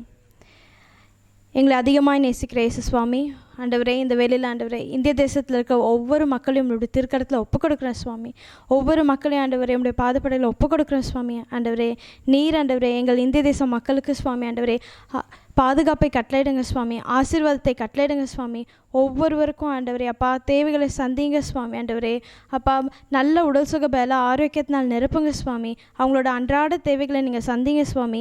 இந்திய தேசத்தில் இருக்க 138 கோடி மக்கள் யாவரையும் சுவாமி ஆண்டவரே நீர் இந்த வேலையில் ஆசீர்வதிங்க சுவாமி. ரட்சித்து ஆசீர்வதிங்க சுவாமி ஆண்டவரே. அபிஷேகத்தை ஆசீர்வதிங்க சுவாமி ஆண்டவரே. உங்களுடைய ரட்சிப்பினால நீங்கள் நிரப்புங்க ஆண்டவரே. அப்பா அவங்களுக்கு தேவைகள் யாவற்றையும் ஆண்டவரே இந்திய தேசத்தில் இருக்க எல்லா மக்கள் தேவைகளும் ஆண்டவரே நீங்கள் சந்திங்க சுவாமி. அருமை ரட்சகராகிய இயேசு நீங்கள் சந்திங்க சுவாமி ஆண்டவரே. நீரே பொறுப்பேற்றுக்கொள்ளும் வழிநடத்தும் இயேசு கிறிஸ்துவின் நாமத்தால் ஜெபிக்கிறேன் எங்கள் ஜீவனுள்ள நல்ல பிதாவே, ஆமேன். எழுப்புதலுக்காய் நாம் ஜெபிப்போம். ஸ்தோத்தரிக்கிறோம் ஆண்டவரே, உம்மை ஸ்தோத்தரிக்கிறோம் ஏசாமி, உம்மை துதிக்கிறோம் ஆண்டவரே, ஸ்தோத்தரிக்கிறோம் ஆண்டவரே. தமிழகத்துக்கு நீர் வாக்களித்த எழுப்புதலின் ஆவியை ஊற்றும் ஆண்டவரே. யோவேல் 2:28 நீர் சொன்னது போல மாம்சமான யாவர் மேலும் என் ஆவியை ஊற்றுவேன் என்று சொன்னீரே. உம்முடைய எழுப்புதலின் ஆவியை ஊற்றும் அப்பா ஆண்டவரே. உம்முடைய குமாரரும் உம்முடைய குமாரத்திகளும் தீர்க்க தரிசனம் சொல்வார்கள் என்று சொன்னீரே. உம்முடைய மூப்பர்கள் சொப்பனங்களை காண்பார்கள் என்று சொன்னீரே. உம்முடைய வாலிபர்கள் தரிசனங்களை அடைவார்கள் என்று சொன்னீரே. அப்படியே ஆண்டவரே, உம்முடைய எழுப்புதலின் ஆவியை தமிழகத்திலே ஊற்றும் ஆண்டவரே. தனிநபர் எழுப்புதலை தாரும் அப்பா, குடும்ப எழுப்புதலை தாரும் ஆண்டவரே, சபையினரிடையே எழுப்புதலை தாரும் ஆண்டவரே. அப்பா, ஊழியக்காரர்களிடையே எழுப்புதலை நீர் தாரும் ஆண்டவரே. ஆண்டவரே, நீர் அப்பா எழுப்புதலை தந்து ஆசீர்வதிக்க வேண்டுமாய் ஜெபிக்கிறோம் ஆண்டவரே. அது மட்டுமல்ல ஆண்டவரே, உம்முடைய சீடர்களில் ஒருவரான ஆண்டவரே தோமாவை இந்த தமிழ்நாட்டுக்கு இரத்த சாட்சியை மறிக்க ஒப்பு கொடுத்தீரே. அதை நினைவு கூர்ந்து ஆண்டவரே எங்கள் தமிழ்நாட்டுக்கு பின்மாறி ஆவியை ஊற்றும் ஆண்டவரே. கடைசி கால ஆவியை ஊற்றும் ஆண்டவரே. எங்களை நினைவு கூறும் ஆண்டவரே. எங்களை நினைவு கூர்ந்து தமிழகத்திலே எழுப்புதலின் ஆவியை ஊற்றுவீராக ஆண்டவரே. அது பாரத தேசம் எங்கும் ஆண்டவரே நதியாய் பரவ செய்ய வேண்டுமாய் நாங்கள் ஜெபிக்கிறோம் அப்பா. எழுப்புதலின் ஆவியை ஊற்றி ஆசீர்வதித்தரலும் ஆண்டவரே. இயேசு கிறிஸ்துவின் நாமத்தில் இந்த ஜெபத்தை எடுக்கிறேன் எங்கள் ஜீவனுள்ள நல்ல பிதாவே, ஆமென். எழுப்புதலுக்காய் இந்த வேலையில் ஜெபிப்போம். ஸ்தோத்திரம் ஆண்டவரே, ஸ்தோத்திரம் ஸ்தோத்திரம் இயேசு சாமியும் நன்றியோடு ஸ்தோத்தரிக்கிறோம் ஆண்டவரே. மை துதிக்கிறோம் ஆண்டவரே, மை ஸ்தோத்தரிக்கிறோம் ஆண்டவரே. ஸ்தோத்திரம் ஸ்தோத்திரம் ஸ்தோத்திரம் ஸ்தோத்திரம் ஆண்டவரே. எங்கள் தேசத்தில் எழுப்புதல் ஆவியை ஊற்றுவேன்னு வாக்கு கொடுத்தீங்களே சுவாமி தகப்பனே. எழுப்புதல் ஆவியை விரைவில் எங்கள் தேசத்தில் ஊற்றுங்க ஆண்டவரே. பின்மாறி ஆவியை ஊற்றுங்க ஆண்டவரே. அப்பா, முதலாவது தமிழ்நாட்டில் ஊற்றுவேன்னு சொன்னீங்களா ஆண்டவரே. தமிழ்நாட்டில் எழுப்புதல் ஆவியை ஊற்றுங்க ஆண்டவரே. குமாரத்தி மேலே எழுப்புதல் ஆவியை ஊற்றுவேன், அவர்கள் தீர்க்க தரிசனம் உரைப்பார்கள் என்று சொன்னீரே. அப்படியாக குமாரத்தி மேலே எழுப்புதல் ஆவியை ஊற்றுங்க ஆண்டவரே. அப்படியா வாலிபர் மேலே எழுப்புதல் ஆவியை ஊற்றுங்க ஆண்டவரே. அவர்கள் எல்லாம் தரிசனங்களை காண்பார்கள் என்று சொன்னீரே ஆண்டவரே. எங்கள் தேசத்தில் இருக்கிற எல்லா வாலிபர் மீதும் ஆண்டவரே பின்மாறி ஆவியை ஊற்றுங்க ஆண்டவரே. அவர்களெல்லாம் பாவத்தில் இருந்து சீக்கிரத்தில் விடுதலை பெற்று ஆண்டவரே ரட்சிப்பை பெரும்படிக்கு ஆண்டவரே நீங்கள் வாக்கு கொடுத்த அந்த எழுப்புதல் ஆவியை ஊற்றுங்க ஆண்டவரே. மூப்பர்கள் மேலே எழுப்புதல் ஆவியை ஊற்றுவேன்னு சொன்னீங்களா ஆண்டவரே. அப்பா, எழுப்புதல் ஆவியை ஊற்றுங்க, அவர்கள் சொப்பனங்களை காண்பார்கள் என்று சொன்னீர் ஆண்டவரே. இப்படியாக ஆண்டவரே எங்கள் தமிழ்நாட்டில் சீக்கிரமாக இந்த எழுப்புதல் ஆவியை ஊற்றுங்க ஆண்டவரே. மனம் இறங்கி ஊற்றுங்க ஆண்டவரே. இது அப்படியாக ஒவ்வொரு மாநிலமும் கடந்து ஆண்டவரே இந்தியா முழுவதும் இந்த எழுப்புதல் தீ பற்றி எரிய வேண்டுமா ஜெபிக்கிறோம் ஆண்டவரே. சீக்கிரத்தில் எங்கள் இந்திய தேசத்தில் ஆண்டவரே எழுப்புதல் ஆவியை ஊற்றுங்க ஆண்டவரே. எல்லா மக்களும் மனம் திரும்பி சமூகம் வந்து சேரும்படியாக ஆண்டவரே இந்த பின்மாறி ஆவியை ஊற்றுங்க ஆண்டவரே. நீங்கள் யோவேலில் சொன்ன அந்த வாக்குத்தத்தம் இந்திய தேசத்தில் நிறைவேற வேண்டுமாய் ஜெபிக்கிறோம் ஆண்டவரே. அப்பா, கேளுங்கள் கொடுக்கப்படும் என்று சொன்னீரே. இந்த வேலையில் நோக்கி நாங்கள் கெஞ்சி மன்றாடுகிறோம் ஆண்டவரே. சீக்கிரமாக எங்கள் தேசத்தில் எழுப்புதல் தீ பற்றி எரிய வேண்டுமாய் ஜெபிக்கிறோம் ஆண்டவரே. ஸ்தோத்திரம் கர்த்தாவே, நீர் செய்ய போதுக்காக நன்றி செலுத்துகிறோம் ஆண்டவரே. நன்றியோடு ஸ்தோத்தரிக்கிறோம் ஸ்தோத்தரிக்கிறோம் ஸ்தோத்தரிக்கிறோம் இயேசு கிறிஸ்துவின் நாமத்தில் பிதாவே, ஆமென். இந்த எர்பா சபக்குழுவானது 1979ஆம் ஆண்டு எனது பாசமிகு பெரியப்பா திருமிகு V.A. லூர்தநாதன் அவர்களால் துவங்கப்பட்டது. கடந்த 42 ஆண்டு காலமாய் திருச்சபையின் எழுப்புதலுக்காகவும் நற்செய்தி பணிக்காகவும் உழைத்து வருகிறது. தற்போது இந்திய தேசத்தின் எழுப்புதலுக்காக ஜெபிக்கும் ஜெப வீரர்களை எழுப்பி வருகிறது. அடுத்த கூட்டம் எர்பா சபக்குழுவின் 41ஆம் ஆண்டு ஆத்ம உயிர்மீட்சி கூட்டம் வருகிற ஆகஸ்ட் 15, 2021 நாம் மீண்டும் சந்திப்போம். எர்பா ஸ்லோகம். அல்லேலூயா ஸ்தோத்திரம் கிறிஸ்தேசுவுக்கே மாத்திரம், துதிகண மகிமை பரலோக பிதாவுக்கே உரிமை. அல்லேலூயா ஸ்தோத்திரம் கிறிஸ்தேசுவுக்கே மாத்திரம், துதிகண மகிமை பரலோக பிதாவுக்கே உரிமை. அல்லேலூயா ஸ்தோத்திரம் கிறிஸ்தேசுவுக்கே மாத்திரம், துதிகண மகிமை பரலோக பிதாவுக்கே உரிமை. அல்லேலூயா. இப்பொழுது இறுதி ஜெபத்திற்காக நாம் யாவரும் கண்களை மூடி முழங்கால் படிவிட்டு நாம் பரலோக பிதா தேவனை நாம் நோக்கி பார்ப்போம். பரலோக பிதாவை நாங்கள் உம்மை ஸ்தோத்திரிக்கிறோம். பரிசுத்த ஆவியாரை நாங்கள் உம்மை துதிக்கிறோம், உம்மை ஸ்தோத்திரிக்கிறோம். தகப்பனை நாளுக்காக நன்றி சொல்லுகிறோம். ஏர்பா சபையின் 32ஆம் ஆண்டு பரிசுத்த உபவாச பிரார்த்தனை சபை கூட்டத்தை கர்த்தர் நீர் ஆசீர்வாத தந்தமைக்காக நன்றி சொல்லுகிறோம். ஏர்பா சபையின் வாயிலாக ஆண்டவர் நாளில் நீர் கொடுத்த வார்த்தைக்காக நன்றி சொல்லுகிறோம். ஆண்டவர் நாங்கள் ஏறெடுத்த விண்ணப்பங்களுக்காக உம்மை சோதரிக்கிறோம். நீர் எல்லா மக்களையும் கர்த்தர் மனதார் ஆசீர்வதிப்பீராக. இந்த பொல்லாத கொள்ள நோயிலிருந்து கர்த்தர் ஜனங்களை பாதுகாப்பீராக. கர்த்தர் சேமத்தை வருஷிப்பீராக. தேசத்தை நன்மையினாலும் முடிசூட்டுவீராக. நாங்கள் ஒருமனப்பட்டவர்கள சமூகத்தில் எடுத்த விண்ணப்பங்கள் எல்லாவற்றையும் கர்த்தரும் சமூகத்தில் ஆமென்றும் ஆமென் என்று பிரத்யேகமாக வைத்து நீர் ஆசீர்வதிக்க வேண்டுமா நாங்கள் செபிக்கிறோம். எல்லாவற்றும் சமூகத்தில் பாதப்படி சமர்ப்பிக்கிறோம். நன்றி சொல்லி தாழ்த்தி அர்ப்பணிக்கிறோம். இயேசு கிறிஸ்து நாமத்தை வேண்டிக் கொள்கிறோம் பரலோக பிதாவே, ஆமேன். நாம் அனைவரும் ஒன்று சேர்ந்து கர்த்தர் கற்பித்த செபத்தை ஏறெடுப்போம். பரமண்டலக்கிற எங்கள் பரலோக பிதாவே, உம்முடைய நாமம் பரிசுத்தப்படுவதாக, உம்முடைய ராஜ்யம் வருவதாக, உம்முடைய சித்தம் பரமண்டலங்களிலே செய்யப்படுகிறது போல பூமியிலேயும் செய்யப்படுவதாக. எங்களுக்கு வேண்டிய ஆகாரத்தை இன்று எங்களுக்கு தாரும். எங்களுக்கு விரோதமாய் குற்றம் செய்கிறவர்களை நாங்கள் மன்னிக்கிறது போல எங்கள் பாவ குற்றங்களை எங்களுக்கு மன்னித்தருளும். எங்களை சோதனைக்குள் பிரவேசிக்க பண்ணாமல் தீமை நின்று எங்களை ரட்சித்தருளும். ராஜ்யமும் வல்லமையும் மகிமையும் என்றென்றைக்கும் உமக்கே உரியது. ஆமேன்.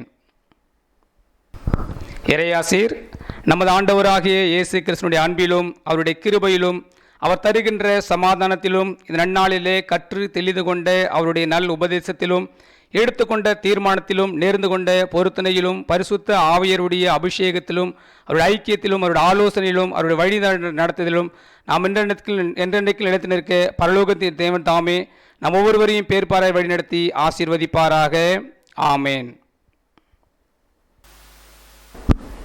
நாம் அனைவரும் ஒன்று சேர்ந்து சங்கீதம் சொல்வோம். என் ஆத்துமாவே கர்த்தரை ஸ்தோத்திரி, என் முழு உள்ளமே அவருடைய பரிசுத்த நாமத்தை ஸ்தோத்திரி. என் ஆத்துமாவே கர்த்தரை ஸ்தோத்திரி, கர்த்தர் செய்த சகல உபகாரங்களையும் மறவாதே. ஆமேன்.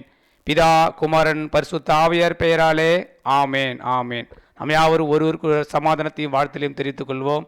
கர்த்தர் உங்களை ஆசீர்வதிப்பாராக. God bless you. ஆமேன்.